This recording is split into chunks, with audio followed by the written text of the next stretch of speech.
அனைவருக்கும் இனிய மாலை வணக்கம். வாருங்கள் படிப்போம் குழுவின் 302வது திறனாய்விற்கு உங்கள் அனைவரையும் அன்போடு வரவேற்கின்றோம்.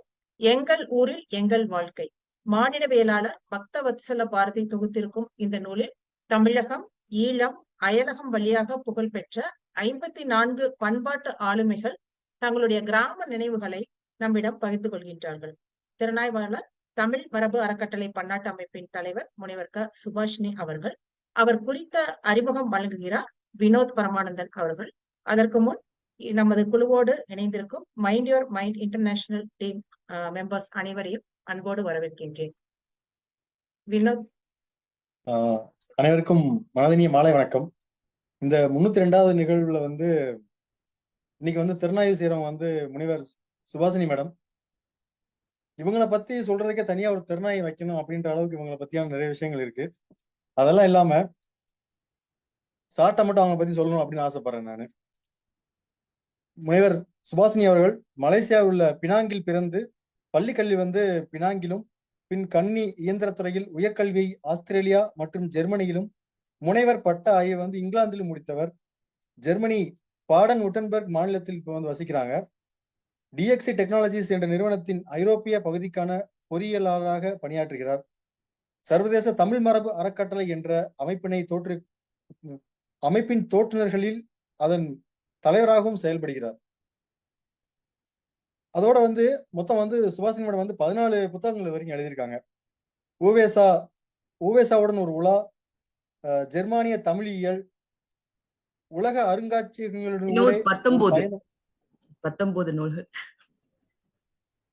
ஓகே மேடம், சரி, அவ்வளவு இருக்கு மேடம், அதனால கவுண்ட் தப்பா இருக்கு. அவங்க எழுதுக்கு அந்த 19 நூல்கள் எல்லா நூலையும் சொல்லலாம், முக்கியமான நூல் மட்டும் சொல்லணும் அப்படின்னு ஆசைப்படுறேன் நான். உலக அருங்காட்சியகங்களினுடைய ஒரு பயணம் அப்படிங்கிற பல தொகுதிகளை கொண்ட நூல். இப்படியாக கீழடி வைகை நாகரிகம், இப்படியாக மொத்தம் 19 நூல்களை அவங்க எழுதியிருக்காங்க. இது இல்லாம வட America FeTNA 2016 new Jersey Tamil சங்க விருது வாங்கியிருக்காங்க. வட அமெரிக்கா டல்லாஸ் சாஸ்தா தமிழ் அறக்கட்டளை விருது, வட அமெரிக்கா வாஷிங்டன் தமிழ் சங்க விருது, தமிழக அரசோட 2016ஆம் ஆண்டிற்கான மொழியியல் விருது, அக்னி குஞ்சு வாழ்நாள் சாதனையாளர் விருது ஆஸ்திரேலியாவுக்கு மெல்பர்ன்ல 2018ஆம் ஆண்டு வாங்கியிருக்காங்க. தமிழக அரசின் சிறந்த ஆய்வு நூலுக்கான விருது, ஜெர்மானிய தமிழியல் நெடுந்தமிழ் வரலாற்றில் ஒரு திருப்பு முனை 2020ஆம் ஆண்டு வாங்கியிருக்காங்க. அதோட தமிழ் மரபு அறக்கட்டளை அவங்களோட செயல்பாடுகளை பத்தி மட்டுமே நிறைய விஷயங்கள் இருக்கு. இப்படியான ஒரு மிகச்சிறந்த ஆளுமையான முனைவர் சுபாஷினி அவர்கள் சமீபத்துல அவங்க நம்ம குழுவிலேயே கூட அவங்க விமான பயணத்தை பத்தி ஒண்ணு எழுதியிருந்தாங்க. ரொம்பவே அழகா இருந்தது. அந்த மஸ்கட் போற அந்த பயணத்தை பத்தி எழுதியிருந்த அந்த ஒரு விஷயம் நான் ரசிச்சு படிச்சேன் நானு. இப்படியான ஒரு மிகச்சிறந்த ஆளுமை இந்த எங்கள் ஊரில் எங்கள் வாழ்க்கை அப்படிங்கிற ஒரு நூலை நம்ம குழுவை திறனாய்வு செய்யறதுக்கு அவரை அன்போட வரவேற்கிறேன். அது மட்டும் இல்லாம இன்றைய அந்த படைப்பாளர் அன்பிற்கினிய தோழமை ஐயா பக்தவத்சல ஐயாவுமே இருந்திருக்காங்க. அவரையுமே வரவேற்று சுபாஷினி மேடம் நீங்க உங்க திறனாய்வை தொடங்குங்க அப்படின்னு அன்போட கேட்டுக்கொள்கிறேன். நன்றி. வாருங்கள் படிப்போம் குழு மீண்டும் இந்த நிகழ்ச்சியை தொடங்கி இருப்பதில் நான் மிகுந்த மகிழ்ச்சி அடைகின்றேன். உங்களோடு மைண்ட் யுவர் மைண்ட் டீம் ஒன்றாக கைகோர்த்து பயணிப்பது இன்னும் கூடுதல் மகிழ்ச்சி அளிக்கின்றது. அனைவரும் இணைந்து செயலாற்றுவதன் போதுதான் நமக்கு பல வகையில் வெற்றிகள் கிடைக்கும் என்ற வகையில் நானும் நம்புகிறேன். மிகுந்த மகிழ்ச்சி அளிக்கின்ற ஒரு நிகழ்ச்சியில் மறுபடியும் உரையாற்றுவதில் மகிழ்கிறேன். இன்றைய நிகழ்ச்சியில் நமக்காக பக்தவத்சல பாரதி தோழர் வந்திருக்கின்றார். அவரோடு அடையாளம் பதிப்பகத்தின் தோழர் சித்திக் அவர்களும் வந்திருக்கின்றார் என்று நினைக்கின்றேன். அவர்கள் வைத்துக்கொண்டு இந்த நூலை நாம் திறனாய்வு செய்வோம். நூல் இதுதான். எவ்வளவு பெரிய நூல் பார்த்தால் உங்களுக்கு தெரியும். இந்த நூலில் ஏறக்குறைய நமக்கு இருப்பது கடைசி பக்கம் வரை நாம் பார்த்தோம் என்றால் 852 பக்கங்கள் இருக்கின்றன. இந்த 852 பக்கங்கள் என்ன சொல்கிறார் ஆசிரியர் அப்படிங்கறத நம்ம தெரிஞ்சுக்கணும் இல்லையா? ஏன்னா எப்போதும் நான் வரும்போது உங்களுக்கு ஸ்லைட்ஸ் கொண்டு வருவேன். இன்னைக்கு நான் ஸ்லைட்ஸ் கொண்டு வரல. அதுக்கு எல்லா காரணமும் உமாதான். ஏன்னா நான் எப்போதுமே முன்கூட்டியே சொல்லி 1 மாசத்துக்கு முன்னாடியே சொல்லிடுவேன் எப்போ பேச போறேன், என்ன செய்ய போறேன் அப்படின்ட்டு சொல்லிடுவேன். அப்ப அது எனக்கு அவகாசம் சரியா இருக்கும். அதுவும் நான் ஜெர்மனில இந்த புத்தகத்துல எல்லா பக்கத்துலயும் நான் கோடி கழிச்சு வச்சிருக்கிறேன். எல்லா இடத்துலயும் என்னோட கருத்தை எழுதி வச்சிருக்கிறேன். ஆனா இங்க வந்தோன்னு என் கையில புத்தகம் இல்லை. இதை செய்யணுங்கிற விருப்பம் இருந்தது. ஏன்னா கட்டாயமா செய்ய வேண்டியது நமது கடமை அப்படிங்கிற எண்ணமும் எனக்கு இருந்தது. அண்மை காலத்துல வந்த ஒரு மாபெரும் புத்தகம் இது அப்படின்னு நான் நினைக்கிறேன். அதனால இந்த இந்த வருடத்துல நமக்கு வந்திருக்கின்ற ஒரு மிகப்பெரிய ஒரு நூலான இதை பற்றி நம்ம அதிகமா பேசி இதை பற்றி இது வெளிவந்திருக்கின்றது அப்படிங்கிற செய்தியை பரவலாக்கம் செய்ய வேண்டிய ஒரு தேவை இருக்கிறதுனால, இன்றைக்கு உங்களுக்கு எல்லாம் தெரியும் எனக்கு உடம்பு சரியில்லைன்னு இருந்தாலும் சரி, புத்தகம் கையில வரலைனாலும் சரி, ஏதாவது ஒரு வகையில் இன்றைக்கு அதை செய்து முடித்து விடுவோம் என்று சொல்லி தோழர் சித்திக் அவர்கள் பெரும் முயற்சி செய்து இந்த நூலை அனுப்பி வைத்திருந்தார். அது கிடைத்து விட்டது. மீண்டும் எங்கெங்கெல்லாம் முடியுமோ அங்கெல்லாம் கோடு கிழித்து உங்களுக்காக அந்த நூலை மீண்டும் நான் உங்களுக்காக ஓரளவுக்கு பகிர்ந்து கொள்ளலாம் என்று நினைக்கின்றேன். அதற்கு முதலில் வாசிப்பு பற்றி சில விஷயங்கள் சொல்லலாம் என்று நினைக்கிறேன். என்னுடைய தனிப்பட்ட வாசிப்பு, என்னுடைய தனிப்பட்ட வாசிப்பில் காலம் காலமாக மாறுகிற ஒரு விஷயத்த பாக்குறேன். அதாவது ஒரே இன்ட்ரெஸ்ட் எனக்கு இருக்கிறது இல்ல. சில நேரங்கள்ல என்னுடைய குடும்ப பின்னணி சார்ந்து சைவ சமய நூல்களா நான் நிறைய படிச்சுட்டு இருந்தேன். அதற்கு பிறகு காலம் மாற மாற அறிவியல் நூல்களாக நான் படிக்க ஆரம்பித்தேன். அதற்கு பிறகு வரலாறு தொல்லியல் நூல்கள் என்று நான் செல்ல ஆரம்பித்தேன். அதற்கு பிறகு நான் மானுடவியல் தொடர் அந்த ஆந்த்ரோபாலஜி, சோசியாலஜி அப்படிங்கிற ஒரு துறைக்குள்ள நான் வர தொடங்குகிறேன். அதற்கு பிறகு அறிவியல், திரும்பவும் அறிவியல். ஏன்னா என்னுடைய துறையை நான் கணினி பொறியாளராக இருப்பதால் திரும்பவும் அந்த துறையிலே கணினி சார்ந்த வகையில அல்லது வேற எந்த விதமான சயின்ஸ் துறையில நம்ம நம்மளுடைய நூல்கள் அமைகின்றன, தமிழ் நூல்கள் அமைகின்றன என்ற வகையில என்னுடைய பார்வை வைத்திருக்கின்றேன். அந்த வகையில பார்க்கும்போது மனித குலத்துக்கு இப்போ தேவையான சில பார்வைகள் அப்படின்னு சொன்னோம்னா இந்த ஆந்த்ரோபாலஜிக்கல் வியூ அப்படிங்கிறது ரொம்ப தேவையா இருக்கு. ஏன்னா நம்ம அன்றாட வாழ்வில காலையில இருந்து இரவு வரைக்கும் நம்ம பார்க்கிற பல விஷயங்கள், சந்திக்கிற பல விஷயங்கள், இந்த விஷயங்களை எல்லாம் புரிந்து கொள்வதற்கு இந்த பார்வை நமக்கு தேவையா இருக்கு.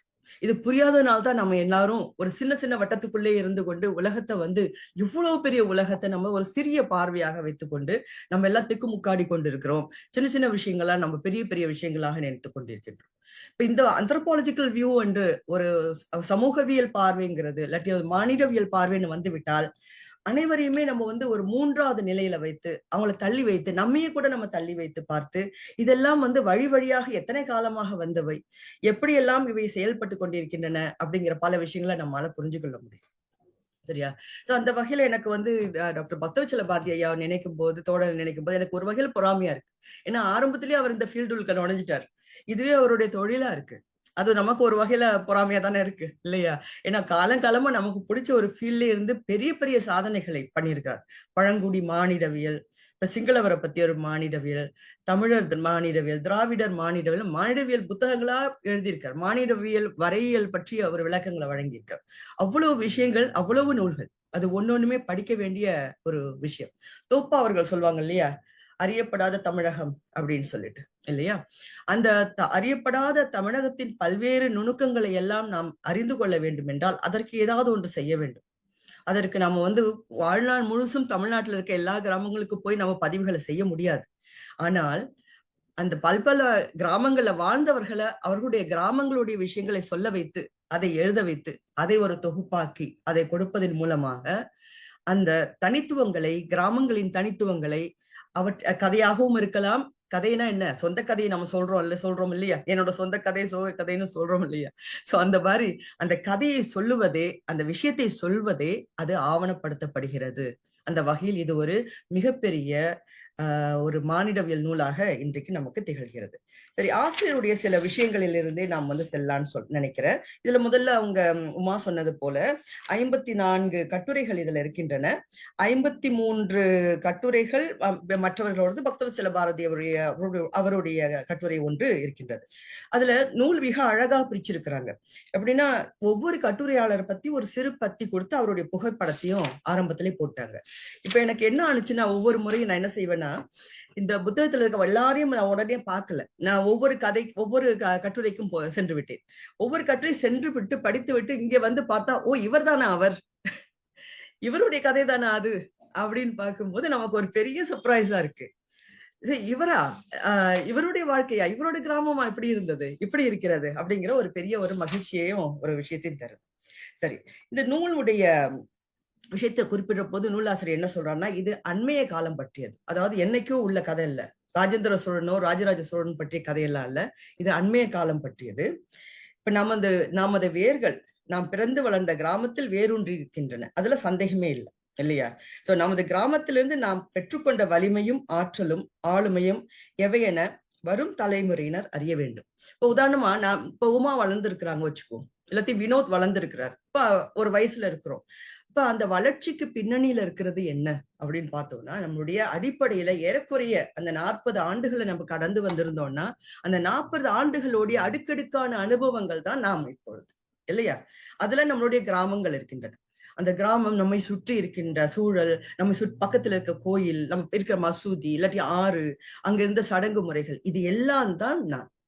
இப்போ ஒருத்தட்ட நான் உமாகிட்ட எப்படி பேசுறேன் அப்படின்னா, உதாரணமாக அது கூட நான் சின்ன வயசுல கற்றுக்கொண்ட சிலவற்றின் பாதிப்புகளாகத்தான் இருக்கும், இல்லையா? அதுல இருந்து நம்ம தப்பிக்கவே முடியாது.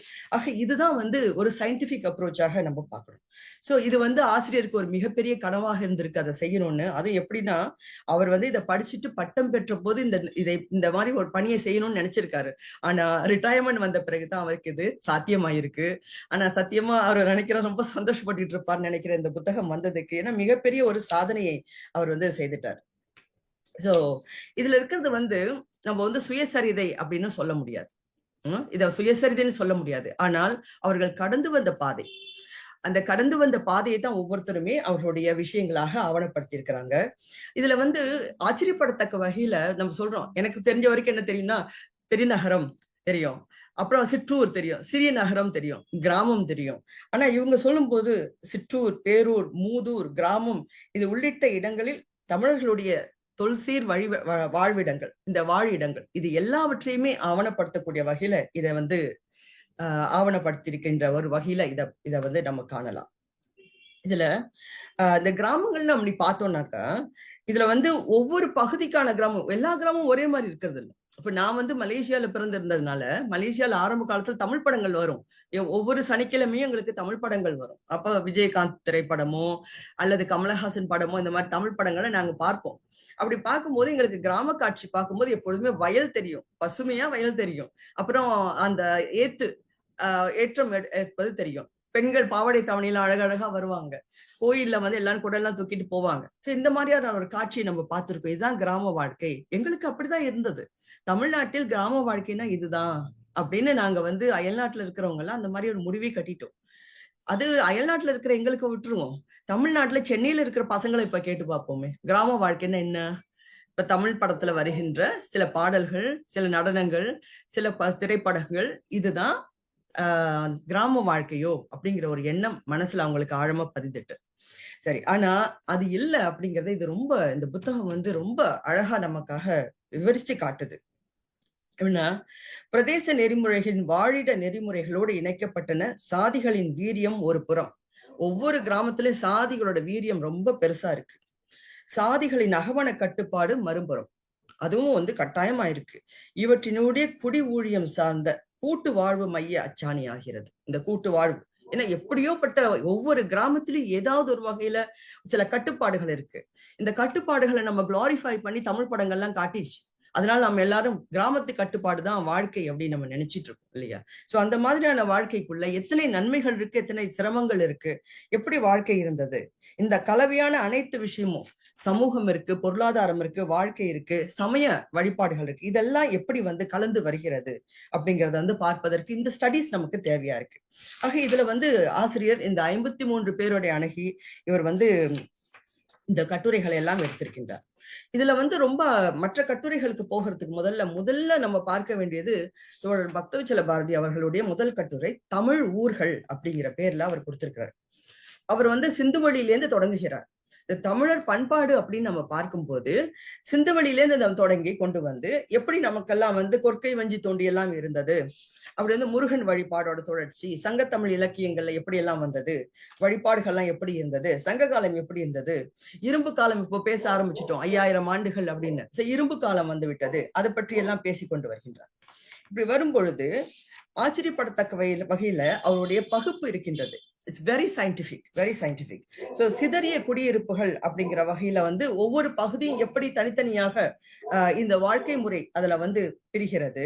பிறகு நேர்கூட்டு குடியிருப்பு முறைகள் அப்படிங்கிற வகையில சில பகுதிகளை சொல்றாரு. பிறகு பாணர் குடியிருப்பு, சங்க கால சேரிகள், தொழில் வழக்குகள், அதெல்லாம் சொல்லிட்டு வர்றார். இதுல சங்கம் மருவிய காலத்துல மட்டுமே அவர் சொல்றாரு, இந்த சூழல்ல சங்கம் மருவிய காலம்னா கிபி 2 காலம், இந்த வாக்குல கிபி 2 ஏறக்குறைய 1800 ஆண்டுகள் அந்த காலம்.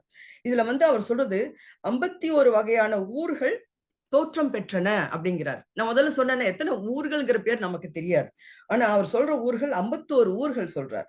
அருப்பம், ஆதரம், இருக்கை, ஊர், இப்படி ஊர் நத்தம் இப்படின்னு 51 ஊர்கள் பற்றி பட்டியலிடுறார். அதாவது விளக்கத்தோட அவர் பட்டியலிடுறார். அதுக்கு பிறகு இடைக்காலத்தில் ஊர்கள் அப்படின்னு சொல்லிட்டு ஊர் நத்தம், கம்மாளச்சேரி, ஈழச்சேரி, தலைவாய்ச்சேரி அப்படின்னு சில தொகுப்புகளையும் பண்ணிட்டு போறார். பிறகு சோழ மன்னர்கள், பாண்டியர்கள் வந்த பிறகு பிராமணர்களுக்கு பிரம்மதேயங்கள் வழங்கினாங்க இல்லையா? சோ அதை பற்றி பிரம்மதேயங்களை பற்றி அழகா விவரிச்சுட்டு போறாரு. ஆக பிறகு சரஸ்வதி பண்டாரம், சேரி வாழ்க்கை, பிரம்மதேயங்களோட முன் வடிவம் இதெல்லாம் பத்தி பேசிட்டு வராது. பிறகு மிக முக்கியமான ஒரு விஷயத்த சொல்றாரு. அதாவது ஒரு ஊர், ஒரு கிராமம் இருக்கின்றால் அதில் ஊர் இருக்கும், சேரி இருக்கும். ஊர் என்பது சாதியில உயர்வாக உள்ளவர்களே இருக்கின்ற இடம். சேரி என்பது சாதியில் தாழ்ந்தவர்கள் வாழ்கின்ற இடம். அப்போ அந்த இப்ப நம்ம பார்த்தோம்னாக்கா அவர்கள் அமர வைக்கப்படுகின்ற இடமாக பார்க்கும்போது மேற்கு பகுதி உயர் சாதியினருக்காகவும் ஊருக்காகவும், கிழக்கு பகுதி அது சாதியில் குறைந்தவர்களுக்காகவும் ஒதுக்கப்பட்ட வகையில் கிராமங்கள் அமைக்கப்படுவதை பற்றி அவங்க சொல்றாங்க. ஏன்னா கிழக்கு பகுதி தாழ்வாக இருக்கும், மேற்கு பகுதி உயர்வாக இருக்கும். அதனால சிம்பலைஸ் பண்றது, அதாவது குறியீடுகளாக மனிதர்களை பிரித்து வைக்கின்ற ஒரு விஷயத்தை அப்படியே மிக இயல்பாக அதை கொண்டு வரத நம்ம பார்க்கிறோம். அது சொல்றாரு, சேரி கிழக்காக அமைக்கப்பட்டதற்கு ஒரு காரணம் அதன் தாழ்வான நிலையாகும். பொதுவாக நில அமைப்பில் மேற்கு உயர்ந்ததாகவும் கிழக்கு தாழ்வாகவும் இருக்கும். இத்தகைய அமைப்பு சமூகத்தின் உயர்வு தாழ்வுக்கு தேவைப்படுகிறது. அது அடித்தள சாதியார் மேற்கு புறம் வாழ்ந்தால் அவர்கள் பயன்படுத்தும் அழுக்கு நீர் கிழக்கு நோக்கி ஓடி வரும். அது உயர்குடியினருக்கு தீட்டு ஆகிவிடும். பாருங்க எவ்வளவு டீப்பா யோசிச்சு அந்த காலத்திலேயே அவங்க சாதி பிரிவை அந்த உயர் சாதி கீழ் சாதி அப்படிங்கிறத அமைப்பு கூட நில அமைப்பு வழியா செய்திருக்கிறாங்க அப்படிங்கறத நம்ம பாக்குறோம். இப்ப இதை பார்க்கும் போதே நமக்கு எவ்வளவு பெரிய ஒரு அட்டூழியம் அல்லது அநியாயம் அல்லது அராஜகம் என்பது தமிழ் சூழலின் கிராமங்கள்ல இருந்து கொண்டிருக்கிறது அப்படிங்கறத நினைத்து பார்க்கும்போது சமூக நீதியை பற்றி நினைக்கின்ற ஒவ்வொருத்தருக்குமே நமக்கு மனசு கொள்ளாது இல்லையா? நம்ம நினைக்கிறோம் இல்லையா, அந்த பாரதி ராஜாவுடைய படத்துல அழகிய கேமரா காட்சிகள் அப்படிங்கிறதோ, அந்த செம்பருத்தி பூவோ அல்லது ஆவாரம் பூவோ அந்த பூக்கள் மட்டுமே காட்சி அல்ல, அல்லது கிராம படங்களில் வருகின்ற அந்த காட்சிகள் மட்டுமே கிராமங்களின் காட்சி அல்ல. கிராமங்களின் உண்மையான காட்சி கிராமங்களின் வாழ்ந்தவர்கள் சொல்வதுதான் அது கிராமங்களின் காட்சியாக அமையும் அப்படிங்கிறத எடுத்துக்காட்டுவதாக அவருடைய இந்த அறிமுகம் இருக்கு. இந்த அறிமுகத்தை பற்றி நம்ம நிறைய பேசலாம். அதுல நிறைய இருக்கு. சோ பிற்கால வழக்குகள்னு வரும்பொழுதும் நிறைய ஊர்களை பற்றி ஆய்வு செய்திருக்கிறார். சோ இது ஆய்வு மாணவர்களுக்கு மிக முக்கியமான ஒரு தரவாக அமைகிறது. என்னை பொறுத்த வரைக்கும் ஆந்த்ரோபாலஜிக்கல் ஸ்டடீஸ் அந்த துறையில ஆர்வம் உள்ள, சமூகவியல் துறையில் ஆர்வம் உள்ள மாணவர்கள் நிச்சயமாக இந்த ஒரு பகுதியை, இந்த ஒரு கட்டுரையை எடுத்துக்கொண்டு பல கிராமங்களுக்கு நேரடியாக சென்று கூட அவங்களுடைய ஆய்வுகளை அவங்க செய்யலாம். இதுல இன்னொரு குறிப்பாக ஒரு விஷயம் சொல்றார். இப்ப பிரிட்டிஷ் பீப்புள் வந்த பிறகு, பிரிட்டிஷார் வந்த பிறகு அவங்க ஆங்கிலேயர்கள் காலனி ஆட்சியை நிறுவிய பிறகு இந்தியா கிராமங்களில் வாழ்வதை உணர்ந்து கொண்டனர். ஏன்னா அவங்க பிரிட்டிஷ்ல பிரிட்டிஷ் கண்ட்ரீஸ்ல பிரிட்டன்ல இந்த மாதிரியான ஒரு நிலைமை இல்லை. அங்க சாதி இல்லை. அங்க ஊர்கள் இருக்கும், விவசாயிகள் இருப்பாங்க, பணக்காரர் இருப்பாங்க, ஏழை இருப்பாங்க, வர்க்க பிரிவினைகள் இருக்கும் இல்லையா? ஆனா இங்க பார்க்கும்போது அவங்களுக்கு it's a very complex system அப்படிங்கிறது புரியுது. அது அவங்களுக்கு புரிஞ்சுக்கணும். அதுக்காக அவங்க ஒரு டீப்பான ஒரு ஸ்டடி ஒண்ணு பண்றாங்க. அப்ப ஆகவே கிராமங்களை அறிய வேண்டும் என முடிவெடுத்தனர். அதனால் இந்திய கிராமங்களின் அமைப்பையும் செயல்பாடுகளையும் அறிவதற்கு விரிவான தகவல்களை சேகரித்தனர். ஆங்கில நிர்வாகத்தில் மிகச்சிறந்த சர் தாமஸ் மன்றோ இந்த பணிக்கு தலைமையேற்றார். உங்களுக்கு எல்லாம் தெரியும், தாமஸ் மன்றோ பத்தி கேள்விப்பட்டிருப்பீங்க. சோ அவர் தான் இந்த பணிக்கு அவர் ஏற்றிருக்காரு. அந்த ஸ்டடீஸ் அவர் கலெக்ட் பண்ண டேட்டாவெல்லாம் வச்சுதான் கிராமம் மட்டுமல்ல, ஊர்களை மட்டுமல்ல, இந்தியாவின் அனைத்து பகுதியும் எப்படி நம்ம ஆட்சி செய்வது அப்படிங்கிற அவர்களை ஏறக்குறைய அவர்கள் ஒரு கட்டுப்பாட்டுக்குள் கொண்டு அவர்களால் அதை செய்ய முடிந்தது அப்படிங்கிறத பார்க்கிறோம். இப்போ ஊர்களின் வகைகள் அப்படிங்கறது அது வரும்பொழுது புகழ்பெற்ற கிராமங்கள், அதாவது சில கிராமங்கள் இருக்குல்ல, பத்தைமடை பாய்க்கு ஒரு கிராமம் இருக்கு, தஞ்சாவூர் தட்டு, காஞ்சிபுரம் பட்டுக்கு காஞ்சிபுரம் இல்லையா, பாண்டித்திய ஊர்கள்னு தமிழகத்துல உத்தரமேரூர், அதெல்லாம் படித்தவர்கள் வாழ்கின்ற ஊர் அப்படிங்கிற மாதிரி. கோயில் ஊர்கள் அப்படின்னு சொன்னா நமக்கு என்ன சொல்லுவோம், தஞ்சாவூர் சொல்லுவோம், இல்லாட்டியும் திருநெல்வேலி சொல்லுவோம். இந்த மாதிரி ஒவ்வொரு இடத்துக்கு ஏற்ற மாதிரி கூட ஊர்கள் இருக்கின்றன அப்படிங்கறதெல்லாம் இந்த இன்ட்ரோடக்ஷன்ல அவர் சொல்லிடுறாரு. இப்போ அப்புறம் வந்து கடைசியில வந்து சொல்லும்போது புதிய வாய்ப்புகள் அப்படின்னு சொல்லும்போது பழமையில ஊறி இந்த கிராம வாழ்க்கை வந்து மெல்ல மெல்ல மாறிடுச்சு. இப்ப கிராமங்களில் ஊடுருவிட்ட நாகரிகம் கிராமத்தின் பாரம்பரிய அடையாளங்களை அழித்து விட்டது. இதை நீங்க நல்லா கவனிச்சு வச்சுக்கோங்க. ஏன்னா நான் கடைசியா ரிப்பீட் பண்ணலாம்னு நினைக்கிறேன். சோ கிராமங்களின் ஊறிவிட்ட நாகரிகம் கிராமத்தின் பாரம்பரிய அடையாளங்களை அழித்து விட்டது. மக்களின் நடை உடை பாவனை முற்றிலும் மாறி போனது. சோ மோட்டார் சைக்கிள் வந்து விட்டது, அது இதுன்னு ஆசிரியர் சொல்றார். கிராமங்களில் மரபுசாரா பொருளாதாரம் தலை நீட்டியுள்ளது, அதெல்லாம் சொல்லிட்டு வர. பிறகு வாழ்வியல் மாற்றங்கள் வந்திருக்கு. 1990களில் பெரும்பாலான சிறிய ஊர்களுக்கும் டவுன் பஸ் வந்து விட்டது இல்லையா? இப்ப முன்பு வந்து எல்லாம் மாட்டு வண்டியிலே போயிட்டு இருந்தாங்க, இல்லாட்டி நடந்து போயிட்டு இருந்தாங்க. இன்றைக்கு வந்து நமக்கு டவுன் பஸ் வந்து விட்டது, பல இடங்களுக்கு வந்து விட்டது, செல்பேசி வந்து விட்டது. இப்ப வந்து பல்வேறு வகையில வந்து விட்டாலும் கூட இந்த 1970களுக்கு முன்பு வரைக்கும் பணக்கூலி அப்படிங்கிறது, தானிய கூலி அப்படிங்கறதுலாம் இருந்தது, இப்ப குறைந்து விட்டது. பிறகு வந்து நில உடைமையாளர்கள் தாங்க இல்லையா? சோ அவங்களுக்கு வந்து படியாட்கள் இருந்தாங்க. சோ அவர்களுக்கு வந்து பரிச்சேரியை சேர்ந்த இவர்கள் தங்கள் ஆண்டை வீடுகளை சாப்பிட்டு கொண்டிருந்தார். இது 1970s வரைக்கும் இருந்திருக்கு. அதாவது அவங்க முதலாளிகள் வீட்டிலேயே தான் சாப்பாடு, அவங்களா சமைச்சு சாப்பிட முடியாது. அதாவது ஒரு மனிதனுக்கு அடிப்படை உணவுங்க. எனக்கு காலையில இட்லி வேணுமா, தோசை வேணுமா அப்படின்னு நம்ம யோசிச்சு விரும்பி விரும்பி நம்ம கேட்டு சாப்பிடுறோம். உப்புமா வேணுமா, தோசை வேணுமா அப்படின்னு விரும்பி கேட்கிறோம். இல்ல மத்தியானத்துக்கு இன்னைக்கு நான் வந்து ரசம் வைக்கணுமா, இல்ல நான் வந்து சிக்கன் வறுவல் சாப்பிடணுமா, மட்டன் குழம்பு சாப்பிடணுமான்னு நான் விரும்புறேன். அதுதான் தனி மனித உரிமை. ஆனா இவர்கள் இந்த மாதிரியான மக்கள் என்ன செய்யறாங்கன்னாக்கா, அவங்க உழைத்து விட்டு அந்த வீட்டுல என்ன உணவு கொடுக்குறாங்களோ அதை தான் அவங்களால சாப்பிட முடிஞ்ச சூழல்ல அவங்க வாழ்ந்திருக்கிறாங்க. இதுதான் அன்றைய ஒரு வாழ்நிலையாக இருந்திருக்கின்றது. ஆக இதெல்லாம் யோசிச்சு பார்க்கும்போது நமக்கு வந்து பல பல கேள்விகள் எழுந்துகிட்டே இருக்கும், நம்ம கேட்கணும். ஏன்னா நம்ம வாருங்கள் படிப்பும் குழுல நம்ம இருக்கும்போது வெறும் கவிதைகளும் கற்பனை கதைகளையும் நம்ம வந்து மனதுக்கு மகிழ்ச்சி கொடுக்கிற சில விஷயங்களையும் நம்ம படிப்போம்ங்கிறது தேவைதான். ஆனா அதே சமயத்துல நம்ம வாழ்கின்ற இந்த நாட்டின் இந்த மாநிலத்தில் இங்கு ஒரு கிராமத்தில் ஒரு நிலை எப்படி இருக்கின்றது, முன்பு எப்படி இருந்தது என்பதை கூட அறிந்து கொள்ள வேண்டிய ஒரு தேவையும் நமக்கு இருக்கின்றது. அதற்கான ஒரு நல்ல வாய்ப்பாகத்தான் நான் இந்த நிகழ்ச்சியை கருதி உங்களோட இப்ப நான் பேசிட்டு இருக்கேன். சரி, அடுத்து இன்னொரு தலைப்பு கொடுக்கிறார், முன்னேற்றம் இல்லா மாற்றங்கள் அப்படின்ட்டு. சோ நிறைய இயந்திரங்கள் வந்து விட்டன. சோ அண்மை காலங்கள்ல வந்து இந்த வந்து விட்டதுனால விவசாயிகள் வந்து வரவேற்க தொடங்கிட்டாங்க, இதை வந்து வரவேற்க தொடங்கிட்டாங்க.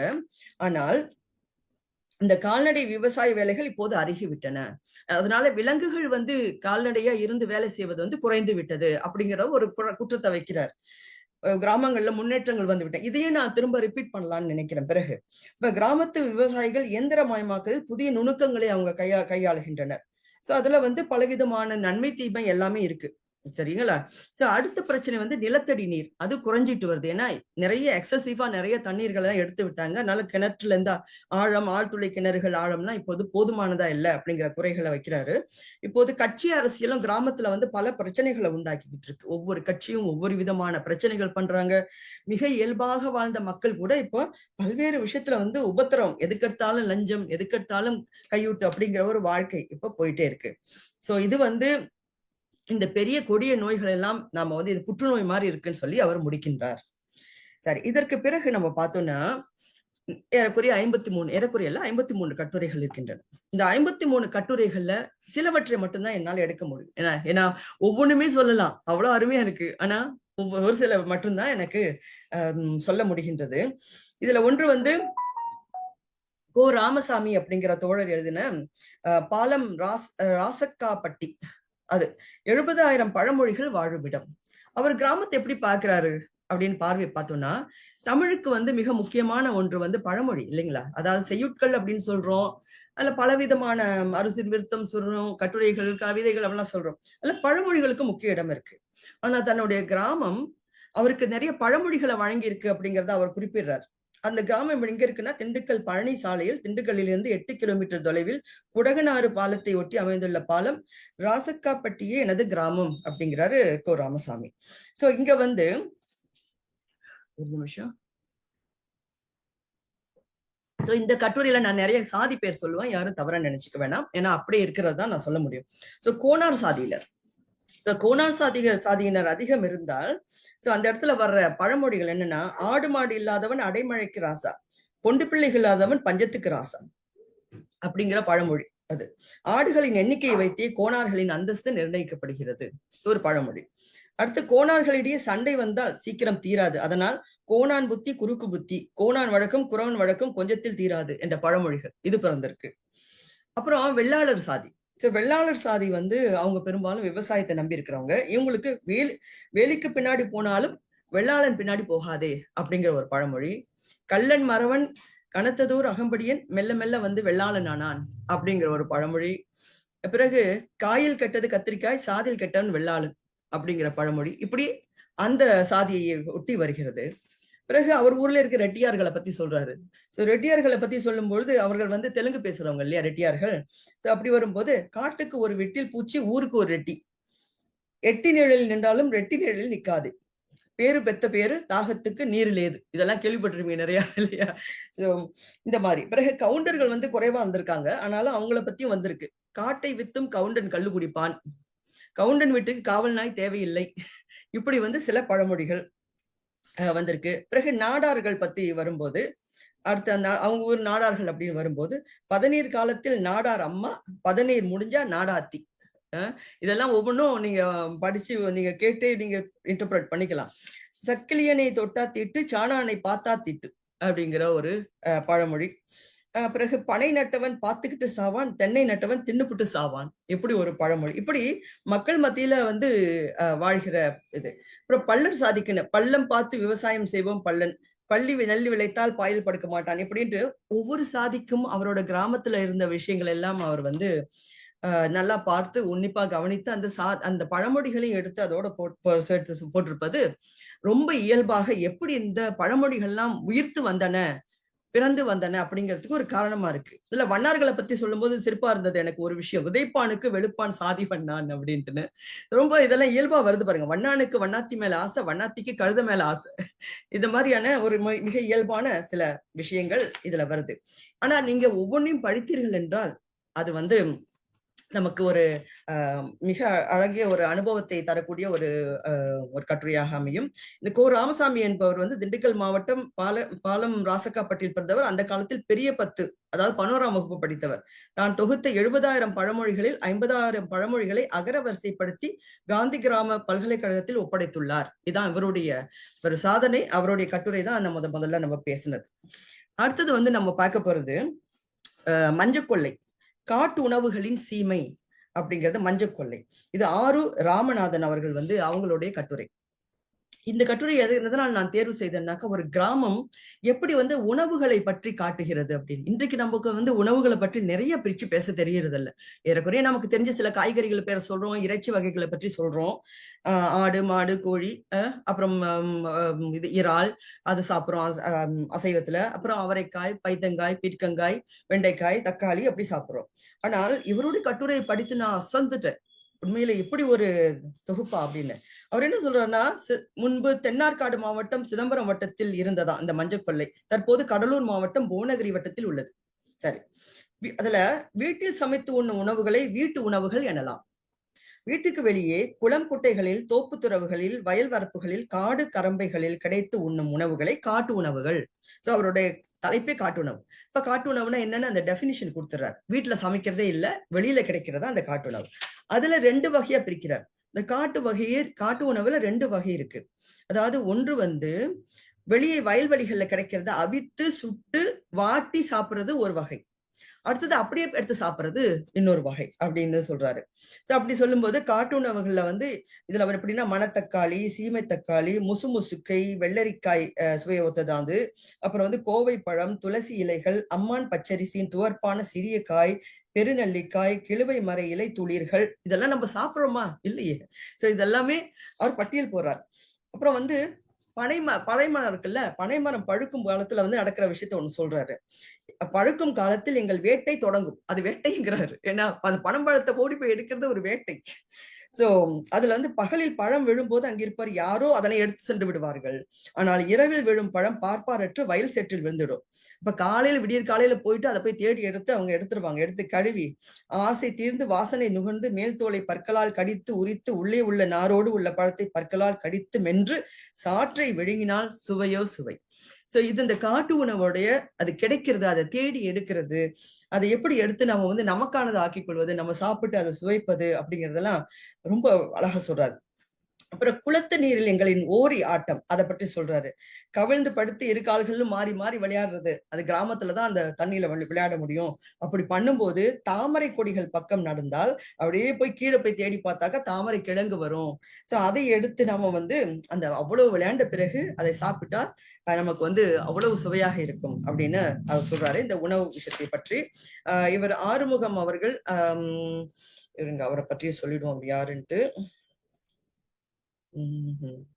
இவர் கடலூர் மாவட்டம் மஞ்சக்கொல்லில் பிறந்தவர். தமிழ் பல்கலைக்கழகத்தில் நாட்டுப்புறவியல் துறை தலைவராக, மொழிப்புல தலைவராகவும், பதிப்புத்துறை மற்றும் தொலைநிலை கல்வி இயக்குநராகவும் பணியாற்றியவர்.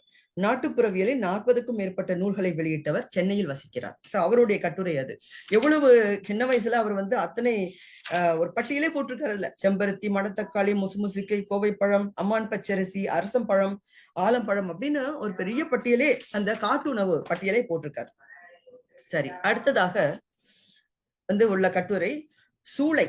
இது கரண் கார்கி, எழுத்தாளர் கரண் கார்கியோடைய ஒரு கட்டுரை. இந்த கரண் கார்கியோட சென்னை சார்ந்தது. ஏன்னா அவர் எழுத்தாளர், நமக்கு தெரியும், அவர் நல்லா தெரியும் இல்லையா. சோ அவர் சென்னையை பற்றி அவர் எழுதுறாரு. சோ அவரோட முக்கியமா அந்த மில் தொழில், அந்த மில் தொழில்ல மில் எந்த அளவுக்கு அவங்களுக்கு பாதிப்பு தந்தது. இப்ப பிஎன்சி மில்ல 15,000 பேருக்கு மேல வேலை செய்தாங்க. இப்பொழுது அந்த இடத்துலயே அந்த சுவடே இல்லை. ஏன்னா எல்லாரும் ஜெயின்ஸ் நிறைய பேர் வந்துட்டாங்க, வடக்கு மக்கள் வந்துட்டாங்க, நிறைய பேர் வந்துட்டாங்க அந்த இடத்துக்கு. நாங்க அடிக்கடி போவேன் அந்த இடத்துக்கு.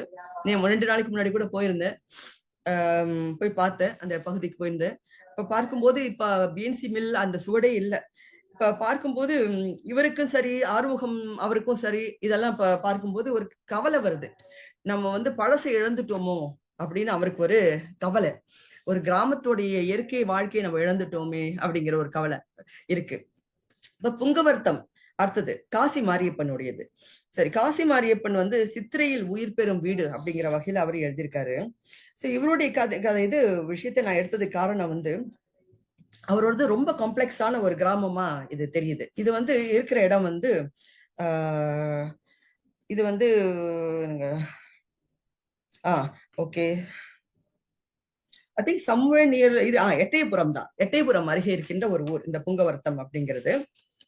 சரி, சோ இதுல அவருடைய முக்கியமான விஷயம் என்னன்னாக்கா, தனித்தனி பகுதி, அங்கேயும் பல சாதி மக்கள் வாழ்றாங்க. அந்த தனித்தனியா வாழ்ற அந்த சாதி மக்கள் இடையே எப்படி அந்த பிரிவினைகள் பாதுகாக்கப்படுகிறது அப்படிங்கறத பத்தி அதனால தெளிவா எழுதுறாரு. இப்ப குறிப்பாக நம்ம நினைக்கிறோம், கிராமத்துல ஒரு பகுதி இந்த மக்களுக்கு, ஒரு பகுதி இந்த மக்களுக்கு, அடுத்த சாதிக்காரர்களுக்கு இந்த பகுதி அப்படின்னா நம்ம நினைக்கிறோம். உதாரணமா 5 சாதிகள் எடுத்துக்கோங்க. கோனார்னா கோனார் மக்கள் இங்க, தேவர்னா தேவர் மக்கள் இங்க அப்படின்னு தனித்தனியா பிரிச்சு வைக்கிறாங்க வச்சுக்குவோம். ஆனா அதுதான் நம்ம நினைச்சிட்டு இருப்போம். ஆனா இதுல அவர் சொல்றது என்னன்னா, ஆறு ஓடுது இல்லையா, அந்த ஆறுல மக்கள் குளிக்க வர படித்துறையில கூட அது பிரிவு இருக்கும் அப்படிங்கறத அவர் சொல்றாரு. அப்படின்னா அரசங்கிடங்கு, மாவடி கிடங்கு, மடை, ஆம்பிளை வாய்க்கால், பொம்பளை வாய்க்கால் என்ற படித்துறைகள் வாய்க்காலில் உண்டு. பிறகு பாலத்துக்கு மேற்கு பக்கம் உள்ள ஆண்கள் குளிக்கும் துறை, மேற்கு பக்கம் திரும்பவும் பாருங்க, மேற்கு கிழக்கு வருது. பாலத்துக்கு மேற்கு பக்கம் உள்ளது ஆண்கள் குளிக்கும் துறை, கீழ்ப்பக்கம் பெண்கள் குளிப்பார்கள். தாமிரபரணி கல்யாணித்துறை ஆற்றில் கீழ்ப்பக்கம் பரிச்சரிக்காரர்களுக்கும், தண்ணீர் வைகிற மேல் பக்கத்தில் பிற சாதிகளும் குளிக்கலாம். இப்ப மேற்கு கீழ்க்கு திரும்ப வருது. இதுல ஆண்கள் குளித்த பின் வரும் தண்ணீரில் பெண்கள் குளிக்க வேண்டும். பிற சாதிக்காரர்கள் குளித்த பிறகு வரும் நீரில் பரச்சேரிகள் குளிக்க வேண்டும். பாருங்க, கிராமத்துல இருக்கின்ற என்னால அதை கொஞ்சம் கூட அக்செப்ட் பண்ணிக்க முடியல. இத படிச்ச போதெல்லாம் எனக்கு நிஜமாவே இது என்ன மனித மக்களா இல்ல யாருன்னு எனக்கு பெரிய கேள்வி வந்தது. எதை பற்றி பல நேரங்கள்ல தமிழ் பண்பாடு, தமிழ் மரபுகள் அப்படின்னு புகழ்ந்து பேசிட்டு இருக்க எனக்கே பெரிய ஆட்டம் காண வைத்த ஒரு பகுதியாக எனக்கு இது இருந்ததுனால நான் திரும்பவும் இதை கோடு போட்டு வச்சிருக்கிறேன். ஆண்கள் குளித்த அந்த அழுக்கு நீர் தான் பெண்கள் மேல பட வேண்டும். ஏன் பெண்கள் குளித்து விட்டு அதுல வர அழுக்கு நீர் ஆண்கள் மேல படக்கூடாதா? இந்த கேள்வி இருக்கு இல்லையா? அதே மாதிரி மேற்சாதிக்காரர்கள் குளித்த தண்ணீர்ல ஓடுகின்ற அந்த அழுக்கு நீர்ல தான் கீழ்சாதிக்காரர்களுடைய குளிக்க வேண்டும், அவர்கள் மேல பட வேண்டும் அப்படிங்கறது நடைமுறையில் இருக்கின்றது அப்படிங்கிறத எழுதியிருக்கின்றாரு. அதுல அது மட்டும் இல்லாம அவருடைய இறப்பு பற்றியும் ஒரு விஷயம் வரும், அதுவும் இருக்கு. ஆனால் இவர் என்ன சொல்றாருன்னா, இந்த கிராமத்தை விட்டு வந்த போது வெளியேறின பொழுது நான் கவலைப்பட்டேன். அந்த கொஞ்ச நேரம் கவலை இருந்தது. ஆனா இப்ப கவலைப்படல அப்படிங்கிறார். அப்படின்னா அந்த கிராமம் அவருக்கு மிகப்பெரிய வலியை கொடுத்திருக்கின்றது அப்படிங்கறத நம்ம பார்க்க முடியுது. சோ இவர் வந்து ஒரு கல்லூரியின் ஒரு பேராசிரியராக இருந்தவர். காசி மாரியப்பன் எட்டயபுரத்துக்கு அருகிலுள்ள புங்கவர்தனத்தில் பிறந்தவர். திருச்சி தஞ்சை பெரியார் அரசு கல்லூரியில் தமிழ் இணை பேராசிரியர். 10 ஆண்டு கால தமிழ் முனைவர் பட்ட ஆய்வேடுகளை தொகுத்து இணைய வழியில் பதிவு செய்திருக்கிறார். தமிழ் சிந்தனை மரபில் வெளி எனும் ஆய்வு நூலின் ஆசிரியர். ஆய்வு கட்டுரைகள் பலவற்றை எழுதியிருக்கின்றார். சோ இவர் வந்து அறிஞரும் நமக்கு ஒரு மிக முக்கியமான தகவல்களை விட்டு சென்றிருக்கின்றார் அப்படிங்கிறத நம்ம பார்க்கிறோம். அடுத்ததாக நான் எடுத்திருக்கிறது சந்தனம் மணக்கும் ஜவ்வாது மலை. சோ இன்னும் ஒரு 2 கதையோட நம்ம நினைவு பண்ணிட்டு அதுக்கு பிறகு டிஸ்கஷன் போலான்னு நினைக்கிறேன். ஜவ்வாது மலை தமிழகத்தில் திருவண்ணாமலையில இருக்க எல்லாருக்கும் பிடித்த இடம் கிழக்கு தொடர்ச்சி மலை அப்படிங்கிறது. இங்க எனக்கு ரொம்ப பிடிச்சது என்னன்னா அந்த ஜவ்வாது மலையில ஓடுகின்ற ஓடைகள், ஆறுகள், ஏரிகள் இதை பற்றி எல்லாம் நல்லா விளக்குறாங்க இந்த கட்டுரையில. எப்படி இயற்கையை பார்க்கிறாங்க, மக்கள் இயற்கையோடு எப்படி வாழ்கின்றார்கள், மலை மக்கள் எப்படி இருக்கிறாங்க, அவங்க பாரம்பரியங்கள் எப்படி இருக்கின்றன அப்படிங்கிறதெல்லாம் சொல்லுது. இதுல எனக்கு ஒரு ஆச்சரியத்தை ஒன்று என்னன்னா மக்களோட உணவுல பன்றி இறைச்சி எவ்வளவு முக்கியமானது அப்படிங்கிறது இந்த இவருடைய கட்டுரையில தான் நான் பார்த்துட்டேன். ஸோ இதுல வந்து அவங்களுக்கு வந்து சொல்றாங்க 12 வயது வரைக்கும் அவங்களுக்கு வந்து அரிசி சோற்றையே பார்த்தது இல்லை. அதற்கு பதிலாக சாமை, கோரை, குதிரைவாளி, கம்பு அப்படிதான் சாப்பிட்டுருக்குறாங்க. அப்புறம் ஒவ்வொருத்தரையுமே அவங்க சாமிக்கு வந்து படையல் வைக்கும்போது பன்றிக்கறியுடன் உணவு தர வேண்டும். மாரியம்மன் வழிபாடு அல்லது சுத்து முனிகளுக்கு வழிபாடு நிகழ்த்தும் தருணங்களில் ஊர் பொதுவாக பன்றி பலியிடப்படும். அந்த தருணங்களில் கம்பளம் விட்டவர்கள் பன்றி ஒன்றை கொடுக்க வேண்டும். அப்பன்றி மேற்கண்ட தெய்வத்திற்கு பலியிடப்படும். சோ பன்றி வந்து உணவின் ஒரு முக்கியமான பகுதி அப்படிங்கறத வந்து பரவலாக்கு. இப்ப பல இடங்கள்ல நீங்க எல்லாம் நினைச்சா கேட்பட சிரிப்பீங்க. ஏன்னா நான் தமிழ்நாட்டுக்கெல்லாம் வர்றதுக்கு முன்பு எல்லாமே எனக்கு இந்தியா அப்படின்னு சொன்னாக்க எல்லாரும் என்ன நினைச்சிட்டு இருப்பாங்கன்னாக்கா வெஜிடேரியன் கண்ட்ரி அப்படிங்கிற மாதிரியான ஒரு பிரமை எனக்கு இருந்தது. ஏன்னா அந்த மாதிரியான ஒரு பெரிய ஒரு பேர் உலாவி கொண்டிருந்தது வெளிநாடுகள்ல. இந்தியாவில majority of the people are vegetarian அப்படிங்கிற மாதிரி. ஆனா வந்த பிறகு பல இடங்களுக்கு போக பார்த்த பிறகுதான் எனக்கு தெரியுது மக்களுடைய உணவுல பலவிதமான விலங்குகள் இடம் பெறுகின்றது அப்படிங்கறது நானும் அறிஞ்சிட்டேன். இப்ப அண்மையில இந்த பன்றி வந்து பலியிடப்படுகின்ற ஒன்று. அவர்களுடைய முனி கடவுளுக்கு வந்து அந்த அதுல போடுறாங்க, பன்றியின் மீது நீர் ஊற்றப்படும். பன்றி உதறியவுடன் அதன் அல்லையில் குத்தி அதன் ரத்தத்தை பொங்கல் வைத்த சொட்டுடன் கலந்து மலை நிலத்தில் எரிவார்கள். அது சாமி கும்புறதுக்கு பிறகு வந்து அதை சமைத்து அதை வந்து இலைகளில் பரிமாறுவார்கள். இவ்வாறு சுவையோடு உண்பதையே அனைவரும் விரும்புவார்கள் அப்படிங்கறத சொல்றாரு. இப்ப நம்ம தெரிஞ்சுக்காத பல விஷயங்கள் இருக்கு. தமிழ்நாட்டை பற்றி நம்ம அறிந்து கொண்டோமா? இப்ப தோப்பாவுடைய திரும்ப அந்த கேள்வி நமக்கு வருது, நம்ம அறிந்து கொண்டோமான்ட்டு. அடுத்தது ஊர் சேரி காலனி. இது கௌதம சன்னாவுடைய மாற்றத்திற்கான ஒரு தருணம் அப்படின்னு அவர் சொல்றாரு. இதுல வந்து அவர் சொல்லும் பொழுது சாதியின் மூலத்தினை ஆய்ந்த டாக்டர் அம்பேத்கர் ஒரு அதிர்ச்சியை வந்து உணர்றார். அதுல இந்தியாவில் கிராமங்கள் ஏன் 2ஆக இருக்கின்றன? இந்தியாவில ஒரு கிராமம் இருக்கு, வெளிநாடுகள் இப்ப நான் இருக்கிறது லியோன்பர்க் கிராமம். லியோன்பர்க் கிராமம் இஸ் லியோன்பர்க் வில்லேஜ், அவ்வளவுதான். ஆனா தமிழ்நாட்டுல மட்டும் கிராமம் ஏன் 2ஆ இருக்கு? ஓகே, ஒண்ணு ஊரா இருக்கு, ஒண்ணு சேரியா இருக்கு. அந்த கிராமத்துக்குள்ள ஏன் ஊரும் சேரி ஏன் இப்படி இருக்கு அப்படிங்கிற கேள்வியை வந்து அம்பேத்கர் வைக்கிறாரு அப்படின்னு சொல்லிட்டு. சோ இந்த கிராமம் அப்படிங்கிறது அதுக்கான விளக்கத்தை எல்லாம் அவர் கொடுத்துட்டு வர்றாரு. இப்போ வந்து நமக்கு காலம் எவ்வளவு மாறிவிட்டாலும் கூட ஏன் இன்றைக்கு வரைக்கும் அரசு கூட இந்த 2 பிரிவினைகளை ஒற்றுமையாக்குவதற்கான முயற்சிகளை எடுக்கவில்லை? ஏன் இந்த பிரிவினையை அப்படியே பார்த்துக்கிட்டு இன்னும் போயிட்டு இருக்கு? இது ஒரு சட்டத்தின் வழியாக ஏதாவது ஒரு வகையில செய்யலாமே, அது மட்டும் சொல்லாம பல சஜஷன்ஸ் வந்து அவர் வைக்கிறார். ஓகே, அதுக்கு அடுத்ததாக இறுதியாக ஒரே ஒரு உதாரணத்தோட நான் வந்து முடித்துக் கொள்கிறேன். நம்ம வந்து கலந்துரையாடல் போலாம். இது வந்து பேராசிரியர் மௌனகுருவுடைய ஒரு உரை. ஏன்னா அந்த 54 நம்ம பண்ண முடியாது. சோ இது வந்து மட்டக்களப்புல வந்து மட்டக்களப்பின் மிக முக்கியமான ஆளுமைகளில் ஒருவர் மௌனகுரு அவர்கள், பேராசிரியர் மௌனகுரு அவர்கள். சோ அவருடைய அனுபவத்தின்படி அங்க வந்து கோயில், அந்த மட்டக்களப்பை சுற்றி உள்ள கோயில் மற்றும் மக்களுடைய வழிபாடு ஆகியவற்றை பத்தி அவர் சொல்லும் பொழுது அங்க ஆகம வழிபாடு இருந்தது, ஒரு சில கோயில்கள் இருந்ததுன்னு சொல்றாரு. நானும் நேரா சென்றிருக்கிறேன். அங்க வந்து கண்ணகி வழிபாடு எல்லாம் மிக முக்கியமான ஒரு வழிபாடா இருக்கும். அது தவிர்த்து அந்த கோயில் வழிபாட்டிலே தானும் இயங்கி அந்த வேஷம் எல்லாம் போட்டுட்டு அவர் இயங்கின அந்த அனுபவத்தை சொல்றாரு. அதற்கு பிறகு வந்து அவங்களுடைய பைரவன் சாமியை பற்றிய ஒரு அனுபவம், அந்த தங்களுடைய குலதெய்வம், அந்த தெய்வத்துக்கு வந்து அந்த கோயில்கள்ல தான் வந்து செய்த சில மாற்றங்கள், சமூக மாற்றங்கள், அதை பத்தி எல்லாம் சொல்றாரு. பிறகு வந்து பெந்தகோஸ், அந்த கிறிஸ்துவ பெந்தகோஸ் குழுவினர் அங்க வந்த சமயத்துல அதுல கொஞ்ச நாள் ஈடுபட்டு அதுல இருந்த சமயத்துல வந்து அவருடைய அனுபவத்தை வந்து சொல்றாரு. சோ அது கொஞ்சம் வந்து நமக்கு சுவைப்பட எழுதியிருக்கிறாரு. எப்படின்னா அவங்க வந்து ஆற்றுல போய் நின்றுட்டு தலையை அழுத்தி தண்ணிக்குள்ள நிறுத்தி நீ தேவனை பார்த்தாயா தேவனை பார்த்தாயான்னு சொன்னோன்னு அங்கிருந்து எழுந்துச்சு வரவங்க ஆமா நான் தேவனை பார்த்தேன்னு அவங்க சொல்றாங்க. சோ இவரையும் தலையும் பிடிச்சு அழுத்தி நீ தேவனை பார்த்தாயான்னு இவர் வெளியே வந்து நான் தேவனை பார்க்கல எனக்கு தேவன் தெரியல அப்படின்னு அப்புறம் இவர் பயப்படுறாரு நம்மளை திட்டுவாங்களோன்ட்டு. ஆனா அவங்க சொல்றாங்க இல்ல இன்னொரு தடவை நீ பார்ப்பாய் மறுபடியும் பார்ப்பாய் அப்படின்னு சொல்லி அவர்கிட்ட சொல்றதாவும் அதற்கு பிறகு நம்பிக்கை வந்ததையும் சொல்றாரு. சோ இது நமக்கு ஒவ்வொரு காலகட்டத்திலையும் மாற்றம் வரும்னு நான் சொன்னேன் இல்லையா. சோ அது மாதிரியான ஒரு பிரதிபலிப்பு.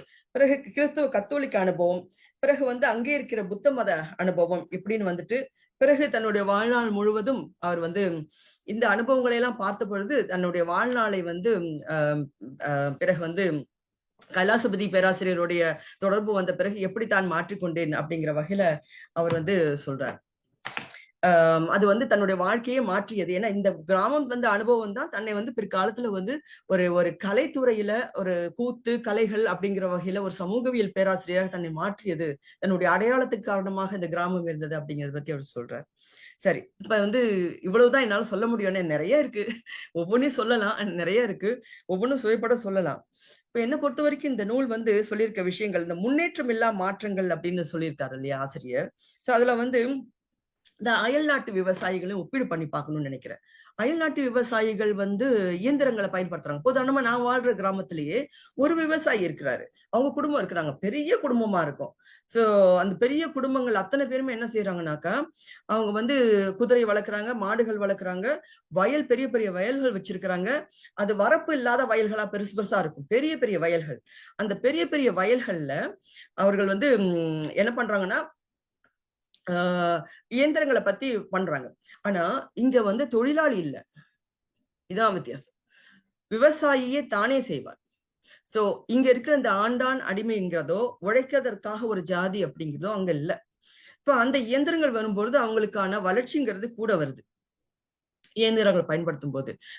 குதிரைகளை வளர்ப்பதற்கோ அல்லது வந்து மாடுகளை வளர்ப்பதற்கோ அவங்களுக்கு பிரச்சனை இல்லாம அவங்களால சமாளிக்க முடிகின்றது. ஆக இந்த ஒரு பாகுபாட்டை நம்ம பார்க்க முடியும். ஏன்னா அங்க அந்த ஆண்டான் அடிமை விஷயம் இல்லாததுனால அது அப்படிங்கிறது. இங்க வந்து நமக்கு இப்ப இயந்திரங்கள் வந்ததுனால நமக்கு இவங்களுக்கு வேலை இல்லாம போயிடுச்சுன்னா அந்த இயந்திரங்களை ஓட்டுவது யார் இங்க? சோ அதுக்கும் கூட இங்க என்ன பண்றாங்கன்னா பணம் படைத்தவர்கள் தான் வந்து நாற்காலியில் உட்கார்ந்துட்டு நீ வேலை செய்யன்னு சொல்ற ஒரு அட்டிடியூட் தான் இங்க இருக்கு இல்லையா. இந்த பண்பு மாற்றம் அப்படிங்கிறது வந்து இங்க வர வேண்டிய ஒரு தேவை அப்படிங்கிறது இருக்கு.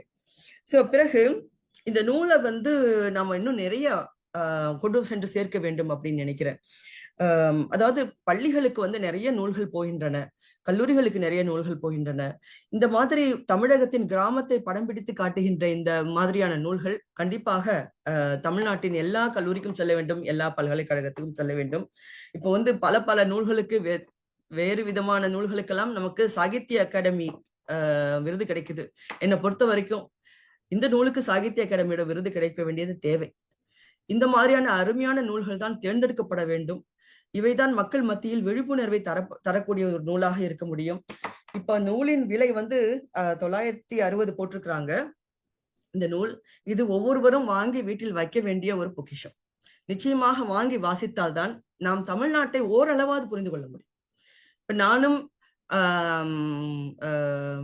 அறியப்படாத தமிழகத்தை தேடினேன், அறியப்படாத தமிழகத்தை தெரிந்து கொள்ள விரும்புகிறேன் அப்படின்னு கேட்டீங்கன்னாக்கா அறியப்படாத தமிழகத்தை அறிந்து கொள்ள ஓரளவாவது முயற்சிக்க விரும்புபவர்கள் இந்த நூலை கட்டாயமாக வாங்க வேண்டும். நன்றி.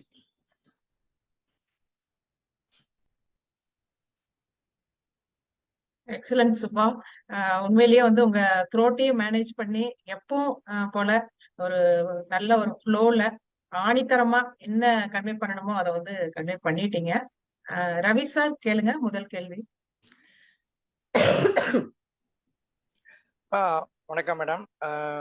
உங்களோட உரை ரொம்ப அருமையா இருந்தது. நிறைய செய்திகள் சொன்னீங்க, சாதிகள், உணவு, மக்கள், இது எல்லாம் சொன்னீங்க. என்னோட கேள்வி வந்து நீங்க லாஸ்டா பேசும்போது அம்பேத்கர் வந்து தமிழ்நாட்டுல வந்து தமிழ்நாட்டுல தான் கிராமம், ஊர், சேரி அந்த மாதிரி இருக்கு அப்படின்னாரு.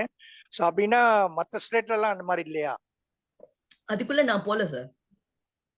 ஏன்னா நீங்க பேசும்போது அம்பேத்கர் பத்தி குறிப்பா தமிழ்நாட்டுல தான் இருக்கு, மற்ற சொல்லும்போது அந்த மாதிரி கட்டுரையில வர செய்தி தான் சொன்னேன். Okay okay madam, thank you. நீங்க டீடைலா அந்த கட்டுரை படிங்க சார், டீடைலா இருக்கு அதுக்குள்ள. Okay okay, thank you.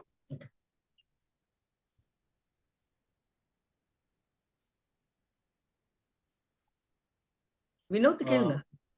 வணக்கம் மேம். இல்ல எனக்கு கேள்வி ஒண்ணும் இல்ல. நான் ஆக்சுவலா அந்த குரூப்ல வந்து அந்த அறியப்படாத தமிழகம் நான் தான் திறனாய்வு பண்ணேன். இப்ப நீங்க சொல்லும் போது எனக்கு தோப்பாவோட அந்த புக் நிறைய விஷயங்கள் ஞாபகத்துக்கு வந்தது. அதோட முக்கியமா வந்து அந்த மொசமொசக்கை, அம்மான் பச்சரிசிங்கிற, நான் வந்து கிராமம் தேனி மாவட்டம் கூடலூர். நானு என் கிராமத்துல வந்து இந்த ஆடு மேய்க்க போகும்போது அந்த மொசமொசக்கை இதை பத்திலாம் நான் படிச்சிருக்கேன், நான் கேள்விப்பட்டிருக்கேன். அது மாதிரி இந்த எங்க பாட்டி சொல்ற பழமொழி இதெல்லாம் நிறைய விஷயங்கள் வந்து ஒரு ரிவைன் பண்ற மாதிரி இருந்தது. ரொம்ப நல்லா இருந்தது. நிறைய விஷயங்களுக்கு தெரிஞ்சுக்க முடிஞ்சது. ரொம்ப ஒரு நீங்க சொன்ன மாதிரி ரொம்ப அருமையான ஒரு நூல் அது. அனைவரும் படிக்க வேண்டிய நூல். நீங்க திறனாய் பண்ண விதம் வந்து ரொம்ப நல்லா இருந்தது மேடம். உங்களுக்குமே என்னோட வாழ்த்துக்கள்.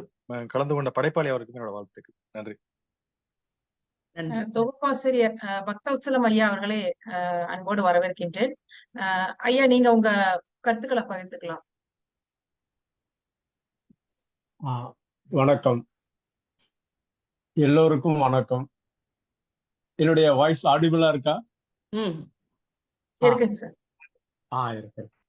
இந்த நூலை மதிப்புரை செய்த, மதிப்பாய்வு செய்த தமிழ் மரபு அறக்கட்டளையினுடைய தலைவர் முனைவர் சுபாஷினி அவர்களே, இந்த கூட்டத்தை அறிமுகம் செய்து வைத்த தோழர் அவர்களே, வரவேற்புரை வழங்கிய தோழர் அவர்களே, பங்கெடுத்த நண்பர்களே, எனக்கு ஒரு ஆச்சரியமாக இருந்தது. சுபாஷினி அவர்கள் ஒரு 4 நாட்களுக்கு முன்பு இப்படி ஒரு நிகழ்ச்சி இருக்கிறது, நீங்கள் அவசியம் கலந்து கொள்ளுங்கள் என்று சொன்னார். எனக்கு உண்மையிலேயே ஒரு பெரிய மகிழ்ச்சி. பல நூல்கள் எழுதியிருந்தாலும் இப்படி ஒரு ஆளுமை நம்முடைய நூலை அறிமுகப்படுத்தி மதிப்புரை செய்ய இருப்பது உண்மையிலேயே இந்த 4 நாட்களும் பரவசமாகவே இருந்தது. ஒவ்வொரு நாளும் இதை பற்றி நினைப்பேன். காரணம், அவருடைய பதிவு தினந்தோறும் வரும். தமிழ் மரபு அறக்கட்டளையுடைய பதிவு வராத நாளே இருக்காது. அதை பார்த்துதான், அதை கடந்துதான் நான் மற்ற பதிவுகளுக்கு போவேன். அந்த வகையிலும் தினந்தோறும் என்னுடைய நினைவில் வந்து போவார். அவரை பற்றி ஒரு 10 ஆண்டுகளாக அவருடைய செயல்பாடுகளை நெருங்கி கவனிக்கக்கூடிய வாய்ப்பு எனக்கு கிடைத்தது. நானே வியந்து பார்க்கக்கூடிய ஒரு ஆளுமை அவர்கள். அவருடைய படிப்பு முறையும் சரி, அவருடைய ஆய்வு முறை, செயல்பாடுகள், இன்னும் இப்படி ஒரு ஆளுமையை நாம் வாழ்நாளில் நண்பராக பெற்றிருப்பது என்பதே ஒரு பெரிய ஒரு அதிசயமாக இருக்கிறது. அவர் மதிப்புரை செய்ய இருக்கிறார் என்பது எனக்கு இன்று எழுந்தவுடனே இந்த நினைவோடு தான் எழுந்தேன்.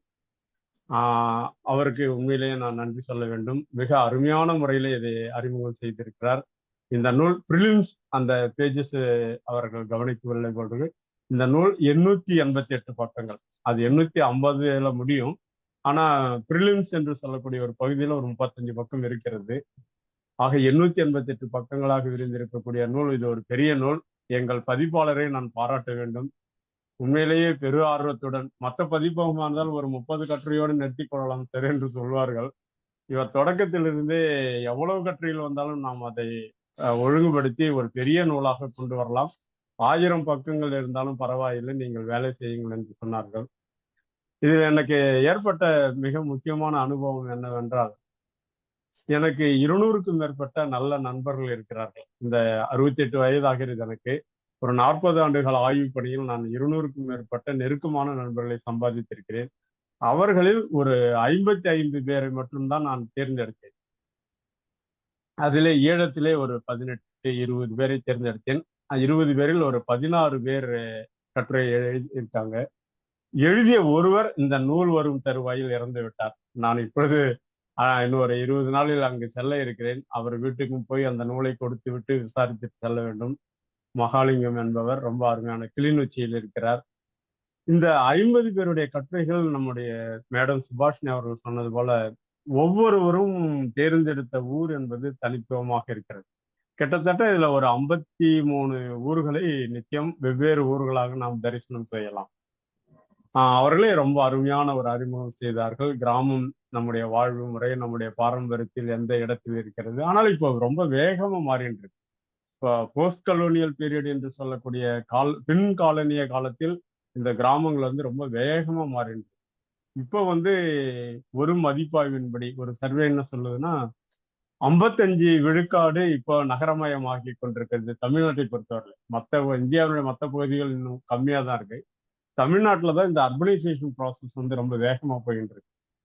அதனால இதை வந்து நம்ம பதிவு பண்ணணுன்றது எனக்கு ரொம்ப நீண்ட நாள் ஆசை. நானும் ஒரு கிராமத்துல பிறந்த ஆள் தான். கிராமத்திலேயே 11ஆம் வகுப்பு வரை படித்தவன். பிறகு பியூசில இருந்து தான் சென்னைக்கு வந்தேன். ஆக இந்த நீண்ட நாள் கனவு வந்து எப்படியாவது நிறைவேற்றிட்டு அந்த 53 பேரை அணுகும் போது எல்லாரும் ரொம்ப ஆர்வத்தோட எனக்கு ஏற்பட்ட பெரிய பிரச்சனை என்ன, பல பேர் வந்து ஒரு 40 பக்கத்துக்கு மேல கட்டுரை கொடுத்துட்டாங்க. அவ்வளவு பக்கங்களையும் இங்க கொண்டு வர முடியல. சராசரியாக ஒரு 16ல இருந்து 20 பக்கம் தான் ஒதுக்க முடியும் என்ற ஒரு எல்லையை வகுத்து விட்ட பிறகு இந்த கட்டுரைகளை குறைப்பதிலே ஒரு பெரிய சிரமம். மிக முக்கியமான நண்பர்கள்லாம் 40 பக்கம் 30 பக்கமா எழுதிட்டாங்க. இல்லை எங்களுக்கு ஒரு ஃப்ளோ வந்துடுது, அதை நான் எழுதிட்டேன், தேவையானதை நீங்க நீக்கிடுங்க, உங்களுக்கு எல்லா உரிமையும் இருக்குன்னு அதெல்லாம் அன்பா சொல்றாங்க. ஆனா அதெல்லாம் குறைக்கிறது தான் எனக்கு ரொம்ப சிரமமா இருந்தது. இருந்தாலும் நண்பர்களுக்காக நான் திரும்ப திரும்ப ஒரு 3 முறை 4 முறை படித்து மெல்ல மெல்ல அதை ஒரு 20 பக்க அளவில் கொண்டு வந்ததுதான் சிரமமான பணி. மற்றபடி இதை ரொம்ப அனுபவிச்சு இந்த நூலை உருவாக்குவதற்கு ஒரு வாய்ப்பு கிடைத்தது. இதுல நிறைய பேர் எழுதியிருக்காங்க. மேடம் சுபாஷினி அவர்களோட எழுதியிருக்க கட்டுரை எனக்கு ரொம்ப பிடிச்சது. மலேசியாவில இருந்து அவங்க பிறந்த பெனாங்கன்றது பத்தி எல்லாம் நம்ம மலேசியா பர்மா பத்தி எல்லாம் நிறைய கேள்விப்பட்டிருக்கோம். இங்கிருந்து போய் அங்க எப்படி செட்டில் ஆகி இன்னைக்கு உலகம் முழுக்க பரவி ஏராளமான வேலைகளை எப்படி செய்யறாங்கன்றது அந்த கட்டுரை எனக்கு ரொம்ப ரொம்ப பிடிக்கும். இலங்கையில இருக்கக்கூடிய கட்டுரை எனக்கு ரொம்ப பிடிக்கும். இலங்கை மண் எனக்கு ரொம்ப ரொம்ப நேசிக்கிற மண். இப்போ கூட நான் இன்னொரு அடுத்த தொகுப்புலையும் ஒரு சாப்டருக்கு இப்படிதான் வைக்கிறேன். தமிழர்களின் தொன்மை தேசம் மட்டக்களப்பு தமிழகம்னு அந்த சாப்டருக்கே பேர். இன்னைக்கு துளுநாடுல இருந்து கேரளா கர்நாடகாவில இருந்து இலங்கை வரையிலும் நம்ம தமிழ் தேசம். ஆதியில இப்ப கிடையாது, ஆதியில வந்து துளுநாடுன்னு சொல்லக்கூடிய கொங்கன் ரீஜன், இன்னைக்கு இருக்கக்கூடிய கோவா பகுதியிலிருந்து அங்க தமிழ் மன்னர்கள் தான் ஆண்டிருக்காங்க, நன்னன் போன்ற மன்னர்கள்லாம். அப்போ அது தொடங்கி இலங்கை முழுக்க இருக்கக்கூடிய ஒரு பெரிய தேசம் தமிழ் தேசம். அதுல இன்னைக்கு பார்த்தோமானால் மட்டக்களப்பு தேசம்தான் தமிழருடைய பூர்வீகமான தொன்மையான தேசமாக விளங்குகிறது. இதை நம்ம ஏத்துக்கதான் வேணும். அப்ப தமிழ்நாடு தமிழருடைய தொன்மையான தேசம் இல்லையா? இல்லை. இது எதனா பண்பாட்டு ஆய்வினுடைய அடிப்படையில் சொல்றோம். நாம் தமிழர்கள் தான், நானே தமிழ்நாடு தான். நம்முடைய தேசத்தை நாம் ஒரு ஆய்வு ரீதியாக மானிடவியல் ரீதியாக பார்க்கும்போது மட்டக்களப்பு தமிழகம் தான் தமிழர் வாழும் பகுதிகளிலே தொன்மையான தேசமாக இருக்கிறது. காரணம், அங்க அந்த தாய் வழி சமூக முறை இன்றும் உயிர்ப்போடு இருக்கிறது. பிறகு கண்ணகி வழிபாடு 67க்கும் மேற்பட்ட கோயில்களில் உயிர்ப்பாக இருக்கிறது. இதெல்லாம் தமிழ்நாட்டிலே நாம் பார்க்க முடியாது. அதை வைத்து சொல்கிறேன். இன்னும் ஏராளமான காரணங்கள் இருக்கின்றன. நம்முடைய மேடம் சுபாஷினி அவர்கள் கூட மட்டக்களப்பை பற்றி ஒரு அருமையான கருத்தரங்கு இங்க தமிழ்நாட்டில இருந்து ஒரு ஏறக்குறைய ஒரு 20 பேரை அவருடைய சொந்த செலவில் எங்களெல்லாம் அழைச்சிட்டு போனாங்க. ஒரு 3 நாள் கருத்தரங்காக அங்க நடந்தது. ஒரு அருமையான நூல். மட்டக்களப்பை பத்தி இதுவரையிலும் பல நூல்கள் அந்த நாட்டு அறிஞர்களும் ஆய்வாளர்களும் எழுதியிருக்காங்க. ஆனா இவர்கள் கொண்டு வந்திருக்க அந்த நூல் உண்மையிலேயே ஒரு பிரமிக்கத்தக்க ஒரு அப்டேட்டட் மட்டக்களப்பை பத்தி ஒரு நல்ல ரிசர்ச் புக் அப்படின்னா மேடம் அவர்கள் தமிழ் மரபு அறக்கட்டளை வழியா வெளியிட்டிருக்கக்கூடிய மட்டக்களப்பை பற்றிய ஒரு நூல் தான். அந்த கிழக்கு பல்கலைக்கழகத்துல நல்ல கருத்தரங்கு நடத்தி அங்க இருக்கக்கூடிய அறிஞர்கள் எல்லாம் பெருமைப்படுத்தி எல்லா வகையிலும் ரொம்ப சிறப்பு. திருவள்ளுவர் சிலையை நிறுவனாங்க, பெரிய பேரணி நடத்தினாங்க. அந்த வட்டார நிர்வாகமே ரொம்ப விதந்து பாராட்டின அந்த நம்ம கவர்னர் செந்தில் தொண்டைமான். இப்படி அதை பத்தி அதையே நம்ம பெருசா பேசலாம். இவருடைய ஆளுமையின் கீழே நாமெல்லாம் இயங்குறதுன்றது எனக்கு ரொம்ப பிடிச்சிருக்கு, ரொம்ப சந்தோஷமாவும் இருக்கு. அந்த வகையில பிரம்மாண்டமா நடத்தினாலும் ஒரு புத்தகம் ஆய்வு நூல் கொண்டு வந்தாங்க இல்லையா? இது தமிழ் இருக்கும் வரை அந்த மட்டக்களப்பு பேசுவோம் பல நூல்கள் இருந்தாலும் இது ஒரு முதன்மையான நூலாக அவர்கள் கொண்டு வந்தார்கள். அதில் ஒரு கட்டுரை எழுதும் போது நான் இன்னும் ஆழமாக போவதற்கும் சிந்திப்பதற்கும் தொடர்ந்து அங்கு போய் வருவதற்குமான ஒரு ஆர்வத்தை உத்வேகத்தை தூண்டி இருக்கிறது. இன்னும் இப்படியாக சொல்லிக்கொண்டே போகலாம். இந்த நூலை பற்றிய அனுபவம் நிறைய சொல்லலாம். இருந்தாலும் மதிப்புரை செய்த அவர்கள் பேசியதை விட என்னுடைய பேச்சு கூடக்கூடாது. ரத்தின சுருக்கமாக ஒரு நன்றியுரை சொல்வது போல்தான் நான் அமைத்துக் கொள்ள வேண்டும். அந்த வகையிலே இந்த நூலை மதிப்புரை செய்துதான் முதல் மதிப்புரை. இந்த நூலுக்கு இன்னும் மதிப்புரை வரல. இதுதான் ஒரு மிக முக்கியமான ஒரு நல்ல மதிப்புரையை வழங்கக்கூடிய ஒரு கூட்டமாக இணையத்துல நடந்திருக்கு. இது இணையத்தில் நடந்தாலும் சரி, நேராக நடந்தாலும் சரி, உண்மையிலேயே ஒரு பாராட்டும்படியான பெருமதியான தருணம் என்று நான் இதை நினைக்கிறேன். இந்த நூலை பற்றி வருங்காலத்தில் பலர் பேசுவார்கள், பேசாமல் இருக்கலாம், அது வேறு விஷயம். ஆனால் இது உண்மையிலேயே அவர்கள் சொன்னது போல தமிழ்நாட்டினுடைய குறுக்கு வெட்டு தோற்றத்தையும் நெடுக்கு வெட்டு தோற்றத்தையும் ஆழகலங்களையும் பேசக்கூடிய ஒரு நல்ல ஆவணமாக நிச்சயம் திகழும். ஏனெனில் ஒரு 54 ஊர்களை பற்றி, நம்முடைய பாரம்பரியத்தை பற்றி, நம்முடைய வாழ்வியல் முறைகளை பற்றி, அதுவும் ஊர்ச்சேரி பத்தி எல்லாம் ரொம்ப அனலிட்டிக்கலா பேசினாங்க. ரொம்ப முக்கியமான ஒரு பகுதி அதெல்லாம். நாம் ஏதோ கிராமம்னா விதந்து பேச வேண்டிய அவசியம் இல்லை. அது தமிழ் பாரம்பரியத்தில் ஒரு காலகட்டத்தில் ஏற்பட்ட இப்படியான எப்படி தீண்டாமை இதெல்லாம் ரொம்ப கொடுமையா இருந்ததோ அது போல இந்த இடரீதியான பாகுபாடு என்பதும் தீண்டாமையினுடைய ஒரு பகுதி தான். அந்த அன்டச்சபிலிட்டியா இதையும் ஸ்பேஷியல் அன்டச்சபிலிட்டின்னு இதை சொல்லிக்கலாம். அப்படி பல சில நல்ல விஷயங்கள் இருந்தாலும் பல இப்படியான விஷயங்களும் கிராம வாழ்க்கையில் இருக்கத்தான் செய்கிறது. இருந்தாலும் இது கிராம வாழ்க்கை என்பது உலகம் தழுவிய மக்களுடைய அந்த பரிணாமத்திலே ஒரு பகுதி தான். அது தமிழ்நாட்டிலே மிக சிறப்பான ஒரு வாழ்வியல் முறை. காரணம், தமிழர்கள் உலக அளவில் பார்க்கும்போது ஒரு தொன்மையான ஒரு சமூகமாக இருக்கிறது. இவர்கள் எப்படி தொடங்கி எப்படியெல்லாம் வாழ்ந்து இன்று வந்து சேர்ந்திருக்கிறார்கள். இந்த அட்டாமிக் ஏஜ் என்று சொல்லக்கூடிய போஸ்ட் இண்டஸ்ட்ரியல் சொசைட்டியாக இந்த சமூகம் எப்படி உருவாகி வந்திருக்கிறது என்பதில் இந்த கிராம வாழ்க்கை என்பது ஒரு பெரிய கட்டமாக இருக்குது. அதனுடைய தொடர்ச்சி வருகிறது. இருந்தாலும் அந்த ஆங்கிலேயர்கள் கொண்டு வந்த அர்பனைசேஷன், இண்டஸ்ட்ரியலைசேஷன், வெஸ்டர்னைசேஷன் ப்ராசஸ்ல தான் இது வெகு வேகமாக மாறத் தொடங்கியது. பிறகு விடுதலை பெற்று ஒரு 78 ஆண்டுகளில் இது இன்னும் வேறு திசைகளில் நகர்ந்து கொண்டிருக்கிறது. இவற்றையெல்லாம் நாம் ஒரு ஆவணப்படுத்த வேண்டும் என்ற ஒரு ஆர்வத்தில் செய்த வேலை இது. இப்படியான ஒரு கூட்டத்தில் அறிமுகப்படுத்துவது என்பது உண்மையிலேயே மகிழ்ச்சியாக இருக்கிறது. இந்த மதிப்புரை செய்தவர் தான் எனக்கு மிக முக்கியம். ஒரு மிகச்சிறந்த உலகளாவிய தமிழர்கள் கொண்டாடக்கூடிய ஒரு ஆளுமை நம்முடைய நூலை எடுத்து பேசியிருக்கிறாரு என்பதற்காக அவருக்கு நான் தனிப்பட்ட முறையிலும் இந்த தருணத்திலும் நன்றிகள் சொல்ல விரும்புகிறேன். அவர் ஒரு இந்த தமிழ் மரபு அறக்கட்டளை வழியாக செய்யக்கூடிய பணிகள் மிகப்பெரிய பணிகள். அது நம்ம எல்லாருக்கும் தெரிஞ்சதுதான். இங்க வந்து ஒரு 52 பேருக்கு மேல இதுல கலந்துருக்கீங்க. எல்லோரும் அவருடைய பணிகளை தெரிந்தவர்கள் தான். இருந்தாலும் அதை சொல்ல வேண்டும் என்று எனக்கு மனசில் படுகிறது. அப்படியானவர் நேரம் ஒதுக்கி உடல்நிலை சரியில்லாத இந்த தருணத்திலும் கூட நல்ல மதிப்புரை. அவர் நிறைய அதை பத்தி பதிவுகள் போட்டு வந்தார். அவங்க பிளைட்ல போகும்போதும் ஒவ்வொரு நாளும் அங்க ஜெர்மனியில அந்த காப்பி இருக்கு, முதல் காப்பி இருந்தாலும் அங்க விட்டுட்டு இங்க வந்து அவசரமான கதியில கொஞ்சம் கட்டுரைகள். ஆனா எடுத்து சொன்ன ஒவ்வொரு கட்டுரையும் மிக முக்கியமான கட்டுரை. அவர் ராமசாமி ஐயா எழுதியிருக்காங்களே, 70,000 பழமொழிகளுக்கு கொடுத்த ஒரு பெரிய அறிஞர். அவர் ஒரு பேக்கரி கடை தான் வச்சிருக்காரு, படிக்காதவர். ஆனா அவர் செய்திருக்க பணியெல்லாம் பார்த்தோம்னா நம்மெல்லாம் உண்மை இல்லை. நாங்கெல்லாம் முனைவர் பட்டம் படிச்சுட்டு கொஞ்சம் வேலை செய்யறோம். அவர் எந்த படிப்புமே இல்லாத தமிழர்களுடைய 70,000 பழமொழிகளை வைத்துக் கொண்டு அற்புதமாக அந்த கட்டுரை எழுதியிருக்காரு. அதை கூட கொஞ்சம் சுருக்கித்தான் நாங்கள் இங்கு கொடுத்திருக்கிறோம். அவர் அவ்வளவு ஒரு ரிசோர்ஸ் பர்சன். அவரை எல்லாம் நாங்கள் அணுகி கேட்ட போது அழகாக எழுதிக்கிறோம். இதுல கேட்ட ஒவ்வொருத்தரும் ஆர்வத்தோடு எழுதினாங்க. அதை நம்ம சொல்லி ஆகணும். ஒவ்வொரு கட்டுரையாளருக்கும் நான் இந்த நேரத்துல உண்மையான என்னுடைய திறம் தாழ்ந்த வணக்கங்களை சொல்லணும். அவ்வளவு அருமையாக எழுதி கொடுத்தார்கள், பெருசாக எழுதி கொடுத்தார்கள். எனக்கு வேலையை வைத்து விட்டார்கள் ஒழிய ஒரு ரொம்ப ஆர்வத்தோட எழுதி கொடுத்தார்கள். மிகச்சில பேர் தான், ஒரு 2-3 பேர் தான் எழுத முடியல. தனிப்பட்ட காரணங்களால, உடல்நிலை சரியில்லாதனால எழுத முடியல. பெரிய பெரிய படங்கள் எழுதியிருக்காங்க. சாகித்ய அகாடமி வின்னர்ஸ்ல இருந்து பெரிய எழுத்தாளுமைகள்லாம் எழுதியிருக்காங்க. சில பேர் தெரியாம ஆட்கள் நீங்க நினைக்கலாம். ஆனா அவங்க ஆய்வு ரீதியாகவும் மற்ற ரீதியாகவும் மிக முக்கியமானவர். பிரபல எழுத்தாளர்களுக்கு இணையானவர்கள் தான் மற்றவர்கள். அவருடைய கட்டுரையை வந்து படிக்கும்போது தெரியும், ஆழமாக இருக்கும். அதை மேடம் சுபாஷினி அவர்கள் மிக சிறப்பாக சொன்னார்கள். இப்படி இந்த 53 கட்டுரைகளை தொகுத்து கொண்டு வந்த இந்த அனுபவம் உண்மையிலேயே மறக்க முடியாத அனுபவம். இதுக்கு முன்பு எனக்கு ஒரு 15 ஆண்டுகளுக்கு முன்பு 5 ஆண்டுகள் சிரமப்பட்டு தமிழர் உணவு என்ற ஒரு தொகுப்பை நான் செய்தேன் காலத்தீட்டுக்காக. அந்த நூல் வெளிவந்து 14 ஆண்டுகள் ஆகிவிட்டன. ஆனால் 13 பதிப்புகள் வந்து விட்டது.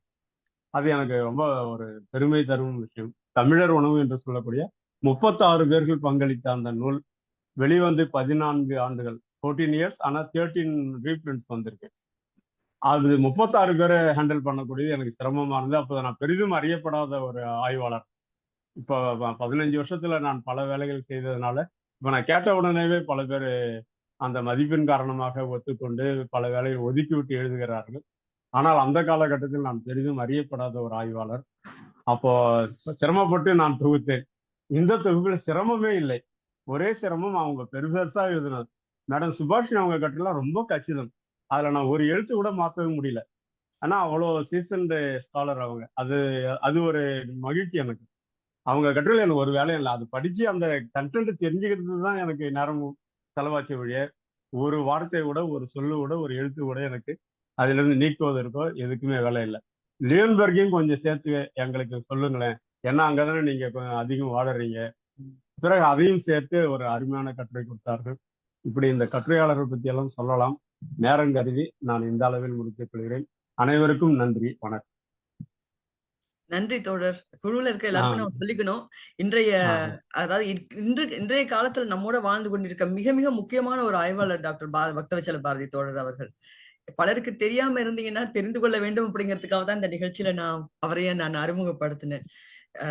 வாய்ப்பு உருவாக்கி கொண்டு, வாய்ப்பு இருந்தாலும் சொல்ல மாட்டேன், வாய்ப்பை உருவாக்கி கொண்டு இவரது நூல்களை, மானிடவியல் நூல்களை கட்டாயமா வாங்கி இந்த ஆண்டிற்குள் ஒரு 5-6 நூல்களையாவது நீங்கள் வாங்கிக் கொள்ள வேண்டும். இந்த ஆண்டு இறுதிக்குள் வாங்கி இங்க இருக்கிற அனைவரும் வாசிக்க வேண்டும் என்பது என்னுடைய தாழ்மையான அன்பான ஒரு வேண்டுகோள்.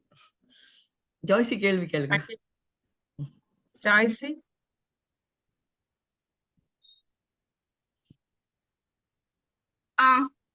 கேக்குதா? கேக்குதுமா, கேக்குது. எல்லாருக்கும் உமா மேம், சுபா மேம், ஒலி சார், பக்தவச்சலம் சார் எல்லாருக்கும் என்ற வாழ்த்துக்கள். எனக்கு வந்து கமெண்ட்டும் இருக்கு, கேள்வியும் இருக்கு. கமெண்ட் என்னன்னா, இந்த பர்மா போன வாட்டி சுபா மேம் பேசும்போதும் அதே பர்மா அதுதான் வந்துச்சு. இன்னைக்கு மார்னிங் ஆக்சுவலி வந்து என்னோட அப்பா பிறந்தது அண்ட் ஐயா வளர்ந்ததுலாம் பர்மா. சோ என்னோட பிளட் பாதி பிளட், என்னோட பாதி ரிலேட்டிவ்ஸ் வளர்ந்துட்டு இருக்கிறது, அவங்களோட இருக்கிறது பர்மா சிட்டி. ஆக்சுவலி இன்னைக்கு என்னாச்சு, எங்க பெரியப்பா வந்து டார்ஜிலிங்ல இருந்து ஒரு ஃபாதர் வந்திருந்தாரு வீட்டுக்கு. அப்ப பேசிட்டு இன்னைக்கு ஏர்லி மார்னிங் பிளைட்ல வந்து என்னோட ரிலேட்டிவ்ஸ் வந்து பர்மாக்கு போயிருக்கிறாங்க. இங்க இருக்க ரிலேட்டிவ்ஸ் வந்து பர்மா ரிலேட்டிவ்ஸ பாக்குறதுக்காக போயிருக்கிறாங்க. அப்ப நான் சொல்லிட்டு இருந்தேன், நான் வரைக்கும் போனதே இல்லை அங்க, எனக்கு போகணும் ஆசையா இருக்கு. எங்க பெரியப்பா சொன்னாங்க, ஐயோ அவங்க எப்படி போனாங்கன்னு தெரியலம்மா, ஒரு ரிஸ்க் எடுத்து போயிருக்கிறாங்க, நீங்க இப்ப போகாத, இப்ப எங்க சூழ்நிலை சரியில்லை, இப்போதைக்கு நீ போக வேண்டாம்னு சொன்ன. எனக்கு ரத்தம் கொதிக்குது. என்னோட அப்பா பிறந்த நாடு, என் ஐயா வளர்ந்த நாடு, என்னால அதை போய் அந்த நாடை பார்க்க முடியலன்னு, அந்த விஷயம் வந்து என்னால ஜீர்ணிச்சுக்கவே முடியல. நான் லாஸ்ட் டைம் சுபாவம் பேசும்போது ஏதோ ஒரு பர்மா டாபிக் வருமோ நான் அந்த இதை எக்ஸ்பிரஸ் பண்ணேன். என்னால சுத்தமா அதை அக்செப்டே பண்ணிக்க முடியல. அது எனக்கு என்னன்னே தெரியல. என்னடா அது, நம்மளோட ரத்தங்கள் வாழ்ந்துட்டு இருக்கனால நம்மளால போய் பார்க்க முடியல. இந்த நிலைமை மாறுமா மாறாதா, எப்ப மாறும் அப்படின்னு எனக்குள்ள வந்து அது ஒரு இதுவாவே, அது தீராத ஒரு இதுவாவே இருந்துட்டு இருக்கு. சோ எனக்கு அந்த இதை ரொம்ப சந்தோஷமா இருக்கு. ஏன்னா பர்மாவோட இஷ்யூஸ் வந்து இப்பதான் வந்து எனக்கு தெரிஞ்சு நிறைய பேர் அதை பேச ஆரம்பிக்கிறாங்களோன்னு தோணுது. So I am really happy that at least people are becoming aware, more and more aware of that country situation and talking about it. ஃபர்ஸ்ட்ல வந்து அதை பத்தி பெருசா இங்க பேசப்படாம நம்ம சொந்தக்காரங்களுக்குள்ளேதான் பேசிட்டு இருக்கிறோம். வெளியே பொதுமக்கள் யாரையும் அதை பத்தி பேச மாட்டேங்கிறாங்களேன்னு தோணும். இப்ப பார்த்தா பொதுவெளியில நிறைய அதெல்லாம் பேச ஆரம்பிக்கிறது வந்து எனக்கு ரொம்ப சந்தோஷமா இருக்கு. அட்லீஸ்ட் அது மூலியமாச்சு இதுக்கு ஒரு முற்றுப்புள்ளி வருமா நான் ஒரு பேராசைப்பட்டுட்டு இருக்கிறேன். இன்னொன்னு வந்து என்னோட கேள்வி, இன்னொன்னு சுபா மேமோட சிக்னஸ் பத்தி நீங்க சொன்னீங்களா, அந்த தொண்டோலிலயும் பண்றாங்கன்னு, நான் வந்து பயங்கரமா வியந்து பார்த்திருக்கிறேன். ஏன்னா மேமோட நான் சென்னைக்குள்ள ஒரு டிராவலுக்கு பண்ணும் போது எனக்குலாம் வந்து வெளியே பயங்கரமா டிராவல் பண்ணிட்டு வீட்டுக்கு வந்தோம்னா வந்து 15 மினிட்ஸ் அப்பாடான்னு உட்கார்ந்துடணும். அப்படிதான் எனக்கு வந்து மனசு மூலையும் வேலை செய்யும். ஆனா சுபா மேமோட எங்கேயாச்சும் வெளியே போயிட்டு அவங்களோட வீட்டுக்கு வந்தா 9 செகண்ட் ஜாஸ்தி காஃபி வேணுமா, எனக்கு போட போறேன், உனக்கு சேர்த்து போடட்டாம்பாங்க. எப்படி இவ்வளவு சுத்தி வீட்டுக்கு வந்து ஒரு 2 நிமிஷம் கூட உட்காராம வந்த செகண்ட் கிச்சன்ல போய் ஒரு காஃபி போட்டு வந்து உட்காந்து அப்படியே எனக்கு ஒரு கப்பை கொடுத்து குடிப்பாங்க. மேம் ஏஜுக்கு என்னால முடியல, எப்படி மேம் இப்படி பண்றீங்கன்னு சொல்லிட்டு எனக்கு ஒரு பயங்கர இன்ஸ்பிரேஷன். அவங்கள பார்த்து நிறைய கத்துக்கிட்டேன். வெளியே எவ்வளவு அலைஞ்சாலும் வீட்டுக்குள்ள வந்து உட்கார்ந்துட கூடாது, வீட்டுக்குள்ள வந்து யூ ஷுட் பி ஆக்டிவ்னு ஒரு விஷயத்தையே வந்து நான் சுபா மேம் பார்த்து கத்துக்கிட்டேன். ஐ ஷுட் ரியலி, நான் ரொம்ப வியந்து பார்த்துருக்கிறேன் அதை பத்தி. இன்னொன்னு வந்து சார் சொல்லும் போது எனக்கு தோணும், எனக்கு வந்து இப்ப பிஹெச்டி பண்ணிட்டேன், அதாவது 3 months எனக்கு வைவா வரப்போகுது. I am now 33. எனக்கு ரொம்ப ஒரு சில பேர் ரொம்ப கில்ட்டியா ஆக்குவாங்க. 33 வயசு ஆச்சு, நீ என்னத்த பண்ணன்னு கில்ட்டியா ஆக்குவாங்க. அப்ப எனக்கு அந்த சார் சொன்னா, எனக்கு 68 வயசு, 40 வருஷமா நான் இப்படி பண்ணிட்டு, 40 வருஷம் 28 வயசு, அப்ப நம்மளுக்கு 33 5 வருஷம் தான் தாண்டி இருக்கிறோம், நமக்கு இன்னும் ஏஜ் இருக்கு, நிறைய சாதிக்கலாம்னு சொல்லிட்டு எனக்கு சாரை பார்த்து இப்ப நான் ரொம்ப இன்ஸ்பயர் ஆயிருக்கிறேன். ஏன்னா நிறைய நான் செஞ்சுட்டு இருக்கிறேன். சின்ஸ் என்ன டிகிரி முடிக்காதனால வந்து எனக்கு எந்த விஷயத்தையும் ஃபுல் ஃபிளெஜ்டா இறங்கி செய்ய முடியாத சூழ்நிலை நான் இப்ப இருக்கிறேன். எதை பண்ணாலும் பிஹெச்டி முடின்னு சொல்லிட்டு என்னை வந்து கட்டுப்படுத்திட்டு இருக்கிறாங்களா. சோ அது மேலோட்டமா பட்டுப்படாம செய்ய முடியுமா, உள்ள இறங்கி ஃபுல் ஃபிளெஜ்டா பண்ண முடியல. அப்ப எனக்குள்ள ஏஜ் போகுதேன்னு சொல்லி எனக்குள்ள ஒரு பயங்களும் என்னை சுத்தி இருக்கிறவங்க கேக்குற கேள்விக்கும் எனக்கு வந்து ரொம்ப ஒரு மாதிரி இதான. இப்ப சார் அந்த இதை சொல்லும் போதே ஐ காட் மோட்டிவேட்டட். எஸ், இந்த ஏஜ்ல we can do many things, இன்னும் நமக்கு ரொம்ப வருஷம் இருக்கு, இன்னும் நம்ம நிறைய செய்யலாம், வி கேன் அப்படின்னு சொல்லி மோட்டிவேட் ஆயிருக்கு. ரொம்ப நன்றி சார் அந்த மோட்டிவேஷன் ஃபேக்டர் கொடுத்ததுக்கு. ஓகே, இப்ப கமெண்ட்ஸ் எல்லாம் முடிஞ்சிச்சு. எனக்கு ஒரு சின்ன கேள்வி, இந்த கேள்வி எனக்கு ரொம்ப நாளா ஓடிட்டு இருக்கு. என்ன அறியாமையில வந்த கேள்வின்னு கூட சொல்லலாம். பிகாஸ் எனக்கு அதுல நாலேஜ் பெருசா கிடையாது. இந்த கேள்வி உங்களுக்கு சில்லியா தெரியுமான்னு தெரியல. பட் இது ரொம்ப நாள் எனக்குள்ள ஓடிட்டு இருந்த கேள்வி. சின்ஸ் சார் இப்ப சொன்னாங்களா 53 இடங்கள்ல இருந்து 53 இடங்கள்ல வாழ்ற ரைட்டர்ஸ் வந்து அவங்களோட 53 கட்டுரைகள் சொல்லும் போது எனக்குள்ள ஒரு கொஸ்டின் இருக்கு. ரெண்டு விஷயம். இப்ப எனக்கு இப்ப ஃபார் எக்ஸாம்பிள் இப்ப என்ன எடுத்துட்டீங்கன்னா, இப்ப ரூம்குள்ள உட்காந்து ஒரு விஷயத்த எழுத சொன்னா நான் ஒரு மாதிரி எழுதுவேன். இப்ப என்னைய கொண்டு போய் ஒரு பெருசா கூட்டம் இல்லாத ஒரு பீச்ல உட்காந்து நான் எழுதுனா வேற மாதிரி எழுதுவேன். இப்ப நான் என்னைய கொண்டு போய் ஒரு ஹில் ஸ்டேஷன்ல உட்காந்து எழுத சொன்னா வேற மாதிரி எழுதுவேன். இட்ஸ் குவைட் நேச்சர் இல்ல. ஒரு எழுதும் போது மூளையும் மனசும் சேர்ந்து வேலை செய்யற ஒரு விஷயம். மனசு நம்ம எழுத முடியும், மூளை மட்டும் இருந்தா பத்தாது. அப்புறம் மனசு வந்து இடங்களை பொறுத்து நம்மளுக்கு அலப்பாயும்ல. ஒரு கடலை பார்க்கும் போது ஒரு மாதிரி எழுத தோணும், ஒரு மரத்தை பார்க்கும் போது ஒரு மாதிரி எழுத தோணும், ஒரு வால்ஸ்குள்ள உட்கார்ந்து பண்ணும்போது ஒரு மாதிரி எழுத. நேரத்தை பொறுத்து சொல்லுவாங்க. இரவு நேரத்துல எழுத போது பகல் நேரத்துல ஒரு மாதிரி எழுதுவோம் எல்லாம் போகும்ல. இப்ப எனக்குள்ள இப்ப இந்த சார் இந்த வெவ்வேறு இடங்களை பத்தி சொல்ல எனக்குள்ள வர கொஸ்டின் என்னன்னா, இப்படி ஒண்ணு இருக்கா? இப்ப வந்து தேனி சைடுல இருக்கிற மக்கள் வந்து இப்ப வினோத் சொல்ல தேனி சைடு இல்லையா, ஒரு எக்ஸாம்பிளுக்கு சொல்றேன். தேனி சைடுல இருக்க மக்கள் நிறைய அங்க நிறைய ரைட்டர்ஸ் இருப்பாங்க. சென்னையில பாத்தீங்கன்னா இங்க வந்து ரைட்டர்ஸ் கொஞ்சம் குறைவா இருப்பாங்க. பிகாஸ் அந்த சூழ்நிலை நிறைய மக்களுக்கு எழுத தோணும். இங்க வாழ்ற சூழ்நிலை வந்து எழுத தோன்ற மக்கள் கம்மி. இப்படி ஏதாச்சும் இருக்கா? இது ஒரு கொஸ்டின். இன்னொன்னு தீம்ஸ்.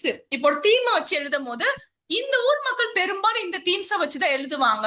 அவங்க சூழ்நிலை வந்து அவங்களுக்கு இந்த மாதிரி தீம்ஸை வச்சுதான் எழுத தோணும். அந்த தீம்ஸ் வந்து வாழ்ற இடத்தை பொறுத்து இருக்கா? இது என்னோட கேள்வி. யாரு பதில் சொல்லணுமா, நானா சார் சொல்லணுமா? யார் சொன்னாலும் நீங்களே சொல்லுங்க. நீங்க சொல்லுங்க. நல்லா சரிங்க சார், சரிங்க சார். நிறைய பேசிட்டீங்க ஜோய்ஸ், பாராட்டுக்கள். ஆமா, 10 நிமிடம் அதிகமா வேற போயிட்டு இருக்கோம். சிற்றுரைக்கு நன்றி, வாழ்த்துக்கள். சரி, என்னன்னா இப்ப நம்முடைய கதை இருக்கு பாத்தீங்களா, நம்ம ஒவ்வொருத்தர் கதையும் ஒரு 2 பேர் வந்தாங்கன்னா சொல்றது கேட்கறதுக்கு ஆள் இருந்தாங்கன்னாக்க நம்ம சந்தோஷமா சொல்லிட்டே இருப்போம். அது சோக கதையா இருந்தாலும் சரி, சந்தோஷ கதையா இருந்தாலும் சரி. எனக்கு யாருமே இல்லாம இருக்காங்க, 2 பேர் வந்துட்டாங்க, வந்து என்கிட்ட உட்காந்துட்டு உங்க கதையை சொல்லுங்க, நீ என்ன நினைச்சு, அது எப்படி நினைச்சு, எது நினைச்சுன்னா நம்ம ஏன்னா கேட்கறதுக்காக நம்ம வெயிட் பண்ணிட்டு இருக்கோம். ஏன்னா மனசுல தேக்கி தேக்கி தேக்கி தேக்கி வச்சிருக்கோம், அவ்வளவு விஷயங்களை தேக்கி வச்சிருக்கோம். இப்போ நீங்க ரூமுக்குள்ள விட்டாலும் கூட என்ன வந்து எழுத சொன்னீங்க. இப்ப சார் எழுத சொன்ன போது நான் மலேசியால இல்ல. இப்ப தோடர் எனக்கு இந்த கதையை நீங்க உங்களுடைய வரலாற்று உங்களுடைய இதை கிராம எழுத்து எழுதுங்கன்னு சொன்னப்போ நான் மலேசியால இல்ல. ஆனாலும் அங்க போனோடனே நான் டைம் டிராவல் பண்றேன். அங்க டைம் டிராவல் என்னோட மைண்டுக்குள்ள இருக்கிற அந்த லேயர்ஸ்குள்ள நான் உள்ள போய் தான் அதுல இருக்க டிக் பண்ணி எடுத்து என்னோட நினைவுகள் எல்லாம் எடுத்துட்டு வந்து அதுல எதெல்லாம் மகிழ்ச்சி கொடுத்தது. அதுல நான் ஒண்ணு சொல்லியிருப்பேன், எங்க வீட்டுக்கு பக்கத்துல ஒரு ஆறு இருந்துச்சு, அதுல அந்த விலாங்கு மீன் வரும், அதை ஒரு துணியை வச்சு பிடிக்கிறது. அது எனக்கு பாருங்க சின்ன வயசுல இருந்தது. வேற எத்தனையோ விஷயங்கள் எனக்கு மனசுல இல்ல, ஆனா துணியை வச்சு ஆட்டி ஆட்டி பிடிச்சு அதை கொண்டு வரது, திரும்ப தண்ணியில விடுறது, அந்த மகிழ்ச்சி கூட நம்ம மனசுல இருக்கிறத நம்ம எழுதிடுவோம். அதுக்கு நம்ம தென்னை மரத்தை பார்க்கணும், அது கீழே உட்காரணுங்கிற அவசியமே இல்லை. அந்த இனிய நினைவுகளோ வாட் எவர் இட் இஸ், எந்த சிச்சுவேஷன்ல போட்டாலும் நீங்க எழுதுவீங்க. அந்த மாதிரி நிறைய பேர் எழுதுறத நீங்க பார்க்கலாம். ஓகே, அடுத்து ஸ்டீரியோ டைப் பண்ணவே முடியாது. ஏன்னா இப்ப பாருங்களேன், அதுவும் காலத்துக்கு காலம் நான் பாக்குறேன், இது என்னுடைய கருத்து, காலத்துக்கு காலம் நம்மளோட இன்ஃபர்மேஷன் எவ்வளவு தெளிவுகள் எடுத்துக்கிறோமோ அவ்வளவு இன்ஃபர்மேஷன் நமக்கு வந்துகிட்டே இருக்கு. சோ ஒரு இடத்துல பிறந்துட்டனால அவங்க இதை பத்தி தான் எழுதுவாங்க அப்படிங்கிறது இல்ல. ஆனா அதோடைய சாயல்கள் அவங்களுக்கு இருக்கலாம். தென்னை மரத்தை பத்தியும் பனை மரத்தை பத்தியும் நிறைய எழுதலாம். அதை பார்த்து பார்த்து வளர்ந்தவங்களுக்கு அதை நிறைய எழுதலாம். ஆனா அதை மட்டும்தான் எழுதுவாங்கங்கிறது இல்ல. அது அங்கங்க வந்துட்டு போலாம், சில இடத்துல வராமலும் போகலாம். ஆனா அவங்க பல விஷயங்கள் அவங்க என்கவுண்டர் பண்றாங்கல்ல. அது தவிர்த்து அவங்களோட சுய சிந்தனைகள், அவங்களுடைய வாசிப்புகள் அதெல்லாம் இருக்கு இல்லையா. எவ்வளவு வாசிக்கிறோமோ. இப்ப இதை பாத்தீங்களா, நான் அதை ஏன் அந்த கட்டுரையை படிச்சுட்டு நான் ஏன் அவரை பற்றி சொன்னேன், அந்த ஆசிரியர் பத்தி சொன்னேன், அந்த பழமொழிகளை தொகுத்தவர்னு நான் சொன்னேன். அடுத்தது அவர் பேராசிரியர் வேலை செய்யறாருன்னு சொன்னேன். அந்த கிராமத்துக்கு போகவே விரும்பலன்னு சொன்னவர் என்னவா வேலை செய்யறாரு, ஒரு பேராசிரியர் வேலை செய்யறாருன்னு சொன்னேன். பாத்தீங்களா. சோ அப்போ அவங்களுடைய கதைகள் வெவ்வேறாக இருந்தாலும் கூட அவங்களுடைய இன்றைய தற்கால நிலை அப்படிங்கிறது அவங்க ஒரு இடத்துல இருக்கிறாங்க, வேற இடத்துல இருக்கிறாங்க. சோ அதுதான் ஒவ்வொன்றையும் நான் படிச்சு நான் அதை ரகசியம் மாதிரி வச்சுக்குவேன். அவங்கள பார்க்க மாட்டாது யாருன்னு, படிச்சுட்டு தான் வந்து பார்ப்பேன் இது யாரு அப்படின்னு சொல்லி. சரி, அதனால இந்த மாதிரி விஷயங்கள் நீங்க என்ன செய்யலாம்னாக்கா ஸ்டீரியோ டைப் பண்ண வேண்டாம். இது வந்து எப்போதுமே நமக்கு வந்து எவ்வளவு நம்ம நாலேஜ் கெயின் பண்ணிக்கிறோமோ அந்த அளவுக்கு நம்மளுடைய எழுத்து வன்மம், எழுத்துடைய அந்த வளமை, அதோட வந்து எழுத்துடைய ஆளுமை நமக்கு பெருசாகும், சிந்தனையும் நமக்கு பெருசாகும், தெளிவாகும் ஆகும். அதுதான். ஓகே, அப்புறம் உங்க பர்மா விஷயம், நீங்க கவலைப்படாதீங்க.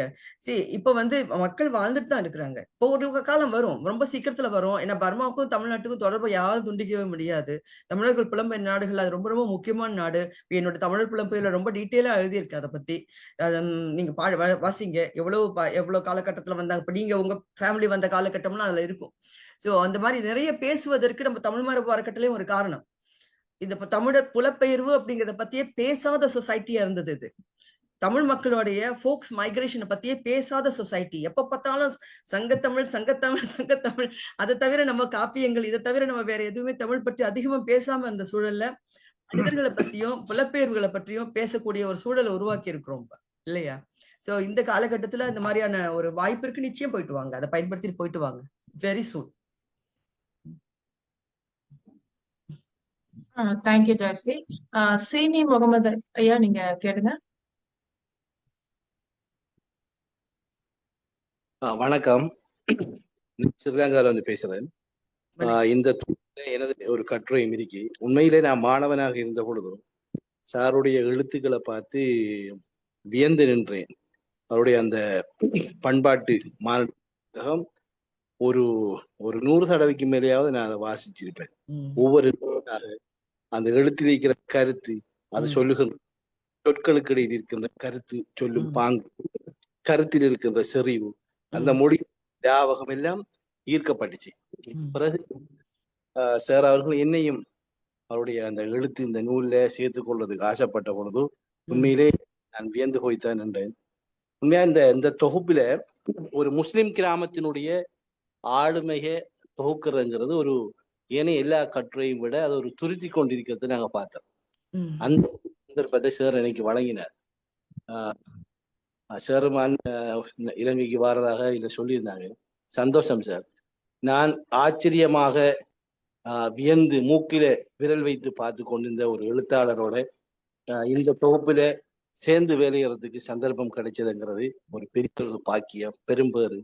தேங்க்யூ சார் ஃபார் யுவர் இந்த உதவிக்கு ரொம்ப நன்றி சார். நன்றி பேராசிரியர் அய்யூப் கட்டுரை ரொம்ப அற்புதமான கட்டுரை.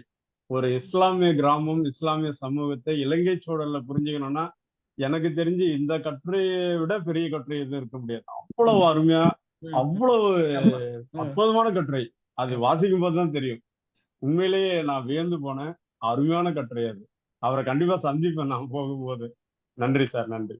அவர் தோழர் சீனி முகமது அய்யூப் சொன்னது போல சார், உங்களோட எழுத்துக்கள் இருக்க ஒரு சிறப்பு தான் சார். ஒவ்வொரு வரியுமே அதோட டீட்டெயில் வந்து அதை எப்படி விளக்குறதுன்னு சொல்றேன். எக்ஸ்ட்ரீம்லி என்ன சொல்ற, ஒரு வரி ஹை குவாலிட்டி எழுத்து உங்களுடைய எழுத்து. அது பல உதாரணங்கள் அந்த ஒவ்வொரு நூல்களையும் பாக்குறேன்னா அதுல இதுல உண்மையிலேயே நான் வந்து உங்களோட முன்னுரையை நான் எதிர்பார்க்கல. அந்த முன்னுரையா இருக்காது. ஆனா நீங்க கொடுத்திருக்க அந்த டீட்டெயில் வந்து ஒரு எக்ஸ்ட்ரா ஆர்டினரியா இருக்கு. உண்மையிலே இதை வந்து அவ்வளவு சிறப்பான ஒரு விளக்கத்தை கொடுத்திருக்கிறீங்க. முழு பார்வையை நீங்க வச்சிருக்கிறீங்க. இதுதான் மாணவர்கள் கட்டாயமா எல்லாரும் படிக்கணும்னு தான் நானும் ஆசைப்படுறேன். வாங்கி வாசிக்கணும் இந்த நூலை கண்டிப்பா. சார் உங்களுக்கான காப்பிகள் நான் கொண்டு வருவேன். ஆமா ஆமா, மட்டக்களப்புக்கு வந்து 1ஆம் தேதி, ஜூன் 1ஆம் தேதி உங்க இடத்துல கொடுப்பேன். நான் உங்களை பார்க்க வருவேன் சார், கண்டிப்பா வருவேன். நன்றி நன்றி நன்றி நன்றி. நம்மளோட சண்முகி சார் சொல்லிக்காங்க, நாங்க வருவேன் சார். அப்படி நான் உங்களுக்கு கொண்டு வரேன், புத்தகம் கொண்டு வரேன். கண்டிப்பா எடுத்து வாங்க சார், பாப்போம். நன்றி நன்றி, சந்திப்போம் சார். நன்றி. Okay, thank you sir. நன்றிங்க அய்யூப் சார். சுபாஷினி, நீங்க ஏதாவது பேசணுமா இல்ல நம்ம நிகழ்ச்சியோட முடிவு போயிடலாமா? இறுதியாக சொல்ல வேண்டியது, அதாவது இந்த புத்தகங்களை வந்து இந்த புத்தகம் உங்களுக்கு சொன்னது மாதிரி ஏற்கனவே 900 பேஜஸ் இருக்கிற ஒரு நூல். மிஸ்டர் ரவி கையெழுத்துக்கான்னு நினைக்கிறேன். கேள்வி கேட்கணுமா நீங்க? இல்லையா? சரி, கேள்வி இருக்குங்களா சார்? ஆமா ஆமா, 53 ஊரும் தமிழ்நாட்டுல தான் இருக்கா இல்ல வேற கண்ட்ரீஸ்லயும் இருக்கா? வேற நாடுகள் இருக்கு. ஏறக்குறைய முக்கால்வாசி தமிழ்நாடுனாலும் மற்றது வந்து இலங்கை, மலேசியா, சிங்கை இருக்குல்ல, தமிழ்நாடு 38. Okay okay. மீதி வந்து வெளி இலங்கை, அப்புறம் மலேசியா. ஆமா, இலங்கை, மலேசியா. Okay, thank you. இந்த சார் வந்து இந்த மட்டக்களப்பு தான் வந்து பூர்வீகமான தொன்மையான தமிழ் தேசம் அப்படின்னு சொன்னாரு. அது வந்து எங்களுக்கு புதிய விஷயமா இருந்தது. அதற்காக நன்றி. அதை பத்தி உள்ள போய் படிக்கணும். தேங்க்யூ. நன்றி சார், நன்றி. நான் இறுதியா முடிச்சிடவா? முடிச்சிருங்க. சரி, இந்த புத்தகத்தை வந்து 900 பேஜஸ் அப்படிங்கிறப்போ நமக்கு வந்து உடனே ஒரே நாள்ல படிச்சு முடிக்க முடியாதுங்கிறது உங்க எல்லாருக்குமே தெரியும். அதாவது உள்வாங்கி கூட வேணும். ஏன்னா ஒருத்தருடைய கதையை நம்ம வாசிக்கும் போது, அவங்களுடைய கட்டுரையை வாசிக்கும் போதும் ஒரு தனி உலகத்துக்குள்ள போயிட்டு தான் வருவோம். ஏன்னா அது சொல்ற விதங்களை உள்வாங்கிக்கிறதுக்கு நமக்கு வந்து அது ஒரு நாள் போதுமானதா இருக்கும்னு நான் நினைக்கிறேன். ஆனா சில நேரங்கள் நான் 3-4 கட்டுரைகளை நான் ஒன்னா வாசிச்சிருக்கிறேன். இப்ப சனி ஞாயிற்றுக்கிழமையில எல்லாம் அப்படி வாசிச்சிருக்கேன். வாசிச்சு நான் அதை பத்தி யோசிச்சிருக்கேன். இப்ப எனக்கு புரியாத பல விஷயங்களை, தமிழ்நாட்டை பற்றியே எனக்கு பல விஷயங்களை ஏற்கனவே கொஞ்சம் தெளிவில்லாத பல பகுதிகள் எல்லாம் இது வந்து எனக்கு விளக்கி இருக்கு. இந்த நூல் வந்து விளக்கி இருக்கு. அப்படிப்பட்ட ஒரு விஷயம் என்ன பொறுத்த வரைக்கும் நிச்சயமாக இது வந்து பலரிடம் எல்லார்ட்டையும் எப்படி நம்ம வீட்டுல வந்து திருக்குறள் எல்லாம் வைக்கிறோம், மத்த நூல்களை வைக்கிறோம். இப்ப சங்க பாலகிருஷ்ணன் சார் புத்தகத்தை நம்ம வாங்கி வைக்கணும்னு சொல்றோம் இல்லையா, இண்டஸ் வேலி சிவிலைசேஷன் புக்கு. அதே மாதிரி இந்த புத்தகத்தை நம்ம கண்டிப்பா வாங்கி வைக்கணும். அது வைக்கும் போது நமக்கு வந்து நிச்சயமாக இது வந்து தமிழ்நாட்டை புரிந்து கொள்வதற்கு, திருப்பி பார்த்தோம்னா ஒரு பகுதி தமிழ்நாட்டின் ஒரு பகுதியை புரிந்து கொள்ளலாம், இன்னொரு பகுதி திருப்பி பார்த்தோம்னா இன்னொரு பகுதியை புரிந்து கொள்ளலாம். அப்படி புரிந்து கொள்வதற்கு ஒரு வாய்ப்பா இருக்கும். நம்ம படிக்கிற போது, அதாவது என்ன நினைப்பேன், நம்ம படிக்கிற நேரம் இருக்கு பாத்தீங்களா, அது கூட வீணான நேரம் ஆகக்கூடாது. தேவையில்லாத அனாவசியமான பொருட்கள விஷயங்களை வச்சு நம்ம படிச்சு நம்மளோட நேரத்தை நம்ம பொழுதுபோக்கு நினைச்சு வீணாக்கிடக்கூடாது. படிக்கிற விஷயம் கூட நல்ல விஷயமா இருந்ததுனாக்கா அது நிச்சயமா நம்மளுடைய தெளிவை வந்து இன்னும் பெருசாக்கும். இதுல இருக்கிற எழுத்து நட கூட கடினமா இல்லை, எல்லாமே வந்து ரொம்ப இயல்பான பல விஷயங்கள் வருது, நமக்கு அன்றாட பழகின விஷயங்கள் வேற வருது. அதனால இது கட்டாயமா நம்ம வந்து வாசிக்க வேண்டிய விஷயம். இதுல வந்து ஒரு மகிழ்ச்சியான விஷயம் நான் சொல்லிக்கணும்னாக்கா, இந்த நூலோட ஆசிரியர் வந்து இதை எல்லாம் முடித்த பிறகு எனக்கு ஒரு அதிர்ச்சி தரக்கூடிய ஒரு செய்தி சொன்னாரு. இந்த புத்தகத்தை எனக்கு டெடிகேட் பண்ணிருக்கேன் அப்படின்னு. என்னால அதை நம்பவே முடியல. ஆனா புத்தகத்தை திறந்து பார்த்த போது தெரிஞ்சது உண்மையிலே எனக்கு தான் டெடிகேட் பண்ணிருக்காரு. இது எனக்கு இதுவரைக்கும் கிடைச்ச அத்தனை விருதோட எனக்கு வந்து இது மிகப்பெரிய விருது. ஏன்னா நான் வந்து இன்றைக்கு வந்து சார் பக்தவத்சல பாரதி சாரை வந்து the most important anthropologist of the world அந்த லிஸ்ட்ல நான் வைப்பேன். ஏன்னா அவர் தமிழ்நாட்டுக்கு சார்ந்தவர்ங்கிறனால அப்படி நம்ம சொல்ல முடியாது. ஏன்னா அவரோட நூல்கள் எல்லாம் வாசிச்சிருக்கிறேன். அப்படிப்பட்ட ஒரு மிகச்சிறந்த ஒரு ஆய்வாளர் அவர் கொடுத்திருக்கின்ற இந்த மரியாதைங்கிறது எனக்கு கிடைச்ச ஒரு மகா பெரிய ஒரு விருது. அது இந்த ஆண்டோட எனக்கு வந்து சிறப்பிச்சது. அந்த மகிழ்ச்சியான செய்தியை சொல்லி நான் விடைபெற்றுக் கொள்கின்றேன். நன்றி. நன்றிங்க சுபா. வாருங்கள் படிப்போம் உடைய இந்த திறனாய்வு 300 ரீச் ஆனதுக்கு அப்புறம் ஒரு சிறிய இடைவெளி, அதுக்கப்புறம் நம்ம திருப்பி வந்து ரெசியூம் பண்ணலாம். அப்ப இந்த இடைவெளியில வந்து என்னை தொடர்ச்சியா வந்து திறனாய்வு எப்போ அப்படின்னு சொல்லி ரொம்ப ஆர்வமா கேட்டவங்களுக்கு மட்டும் இப்ப வந்து ஒரு சில வாரங்கள் நான் முன்னுரிமை கொடுத்து அவங்கள நானே வழிய கூப்பிட்டு திறனாய்வு செய்ய சொல்லிட்டு இருக்கேன். அந்த விதத்துல ஃபர்ஸ்ட் வினோத் பண்ணாரு. அடுத்ததான் வந்து என்னை அதிகமா கேட்டது வந்து நம்ம சுபாஷினி அவர்கள் தான். எப்ப திறனாய்வு, நான் வந்து திறனாய்வு செய்ய ரெடியா இருக்கேன் அப்படின்னு சொல்லி ரொம்ப ஆர்வமா, அவங்க வந்து இப்ப நேத்து கிடையாது, தொடர்ச்சியா நம்மளோட 4 வருடங்களா பயணித்து வரவங்க. அப்ப வந்து ஒரு ஒரு 4 நாள் இடைவெளி, அவங்களுக்கு உடம்பு முடியாம இருக்கிற விஷயம் வந்து எனக்கு அப்ப தெரியல. ஆனாலும் என்ன சொன்னாங்கன்னா, புத்தகத்தை வந்து வச்சுட்டு வந்துட்டேன், பட் நான் வாங்கிடுவேன், வாங்கி நான் பண்ணிடுறேன், ஒன்னும் பிரச்சனை இல்லை அப்படின்னு சொல்லி ஒரே கான்பிடன்ஸோட வந்து புத்தகத்தை வந்து அறிமுகப்படுத்தினாங்க. இதுல எனக்கு என்ன ஒரு மிகப்பெரிய ஒரு வியப்பு அப்படின்னா, கிட்டத்தட்ட 800க்கும் மேற்பட்ட பக்கங்கள். அதுலயும் முக்கியமா தொகுப்பாசிரியர் ஐயா அவர்கள் சொன்னாங்க, அடையாளம் பதிப்பகம் சித்திக் அவர்கள் வந்து 1000 பக்கங்கள்னா கூட நான் வந்து அதை வந்து பப்ளிஷ் பண்ண தயாரா இருக்கிறேன் அப்படின்னு சொன்னாங்க. சித்திக் அவர்களுக்கு வந்து நமது குழுவின் சார்பாக இந்த நிகழ்வில் கலந்து கொண்டதற்கு நன்றியை தெரிவித்துக் கொள்கிறேன். இந்த 38 கிராமங்கள் தமிழகத்துல, அதற்கு பிறகு இலங்கை, மலேசியா போன்ற கிராமங்களுடைய அவருடைய வரிகளையே சொல்வதென்றால், இந்த கிராமங்களின் குறுக்கு வெட்டு, நெடுக்கு வெட்டு, நீள அகலங்களை, பண்பாட்டை, வாழ்வியலை ஆவணப்படுத்தி இருக்கிறதா சொன்னாரு. மிகப்பெரிய ஒரு விஷயம். அதாவது சிறுகதை, நாவல், கவிதை அப்படின்னு எழுதுறது வந்து அது வேற ஒரு தளம். பட் இந்த மாதிரி ஒரு இதை வந்து ஒரு குறிப்பிட்ட ஒரு வாழ்வியலை வந்து ஆவணப்படுத்தி இருக்கிறது முதன்முறையா வந்து இந்த மாதிரி ஒரு ஆவணப்படுத்தியிருக்காருன்னு நினைக்கிறேன். உண்மையிலேயே அவர்களுக்கு வந்து தொகுப்பாசிரியர் அவர்களுக்கு வந்து ஒரு மிகப்பெரிய வாழ்த்துக்களையும் பாராட்டியும் வந்து நான் நமது வாருங்கள் படிப்போம் குழுவின் சார்பாக தெரிவித்துக் கொள்கின்றேன். தனது 68வது வயதில் இந்த 800க்கும் மேற்பட்ட பக்கங்களில் மிகுந்த சிரத்தை எடுத்து இதை வந்து அவர் செஞ்சிருக்காரு. முதன்முறையாக வந்து இது இணையவழி திறனாய்வு வந்து நமது குழுவின் சார்பாக நடக்குது அப்படின்னு சொன்னாரு. கண்டிப்பா இப்படி ஒரு பெருமை எங்களுக்கு கொடுத்த தோழமை சுபாஷினி அவர்களுக்கு வந்து என்னுடைய நன்றியை தெரிவித்துக் கொள்கின்றேன். அவர் இப்படி ஒரு மிகப்பெரிய ஒரு நூலை வந்து சுபாஷினி அவர்களுக்கு வந்து சமர்ப்பணம் செய்திருக்காரு அப்படின்னு சொல்றப்போ உண்மையிலேயே ஒரு பெருமையா இருக்கு. ஏன்னா அவங்க வந்து சொன்னாங்க, நம்ம சங்க காலத்தை பற்றி நம்முடைய பழம் பெருமைகள் பற்றி தொடர்ச்சியா பேசிட்டு வந்த தருணத்துல புலம்பெயர்ந்தவர்களை பற்றி வந்து பேச ஆரம்பிச்சது வந்து அவங்க பல விதங்கள்ல முயற்சி எடுத்திருக்காங்க அப்படின்னு சொல்லியிருந்தாங்க. உண்மையிலேயே இதுவும் கண்டிப்பா ஒரு இந்த தருணத்துல வந்து ஒரு அவசியமான ஒரு விஷயம் அப்படின்னு நான் நினைக்கிறேன். மொத்தத்துல இப்படி ஒரு சிறப்பான நூலை இப்படி ஒரு நூல் இருக்கு அப்படின்னு சொல்லி எங்கள் குழுவினருக்கு வந்து அறிமுகப்படுத்திருக்கீங்க. கண்டிப்பா மற்ற புத்தகங்கள் எப்படி திருக்குறள், பாரதியார் கதைகள், மற்ற புத்தகங்கள் எப்படி வீட்டுல இருக்கோ அதே மாதிரி இந்த புத்தகம் அவசியம் வீட்டுல இருக்க வேண்டிய ஒன்று அப்படின்னு சுபாஷினி நமக்கு ஒரு முக்கியமான ஒரு செய்தியை கொடுத்திருக்காங்க. நம்ம அனைவரும் வாங்கி அந்த புத்தகத்தை வந்து வாசிக்கணும் அப்படின்னு இந்த தருணத்துல உங்கள் அனைவரையும் கேட்டுக்கொள்கின்றேன். தொலைபேசி எண் போட்டிருக்கேன் சேட்ல. தொலைபேசி எண் அவங்க அடையாளம் பதிவு சாதிக்கூடிய தொலைபேசி எண் போட்டிருக்கேன் சேட்ல, நீங்க எடுத்துக்கொள்ளலாம். நமது குழுவிலையும் அதை வந்து பகிர்ந்துக்கலாங்க.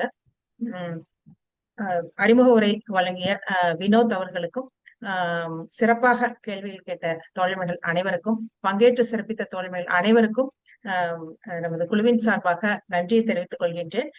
இது 1 மணி நேரத்தை கடந்து விட்டதால் நேரம் கருதி அனைவருக்கும் வாய்ப்பு அளிக்க இயலவில்லை, மன்னிக்கவும். மீண்டும் வரும் சனிக்கிழமை அனைவரும் சந்திக்கலாம். நன்றி. நன்றி. வணக்கம். நன்றி.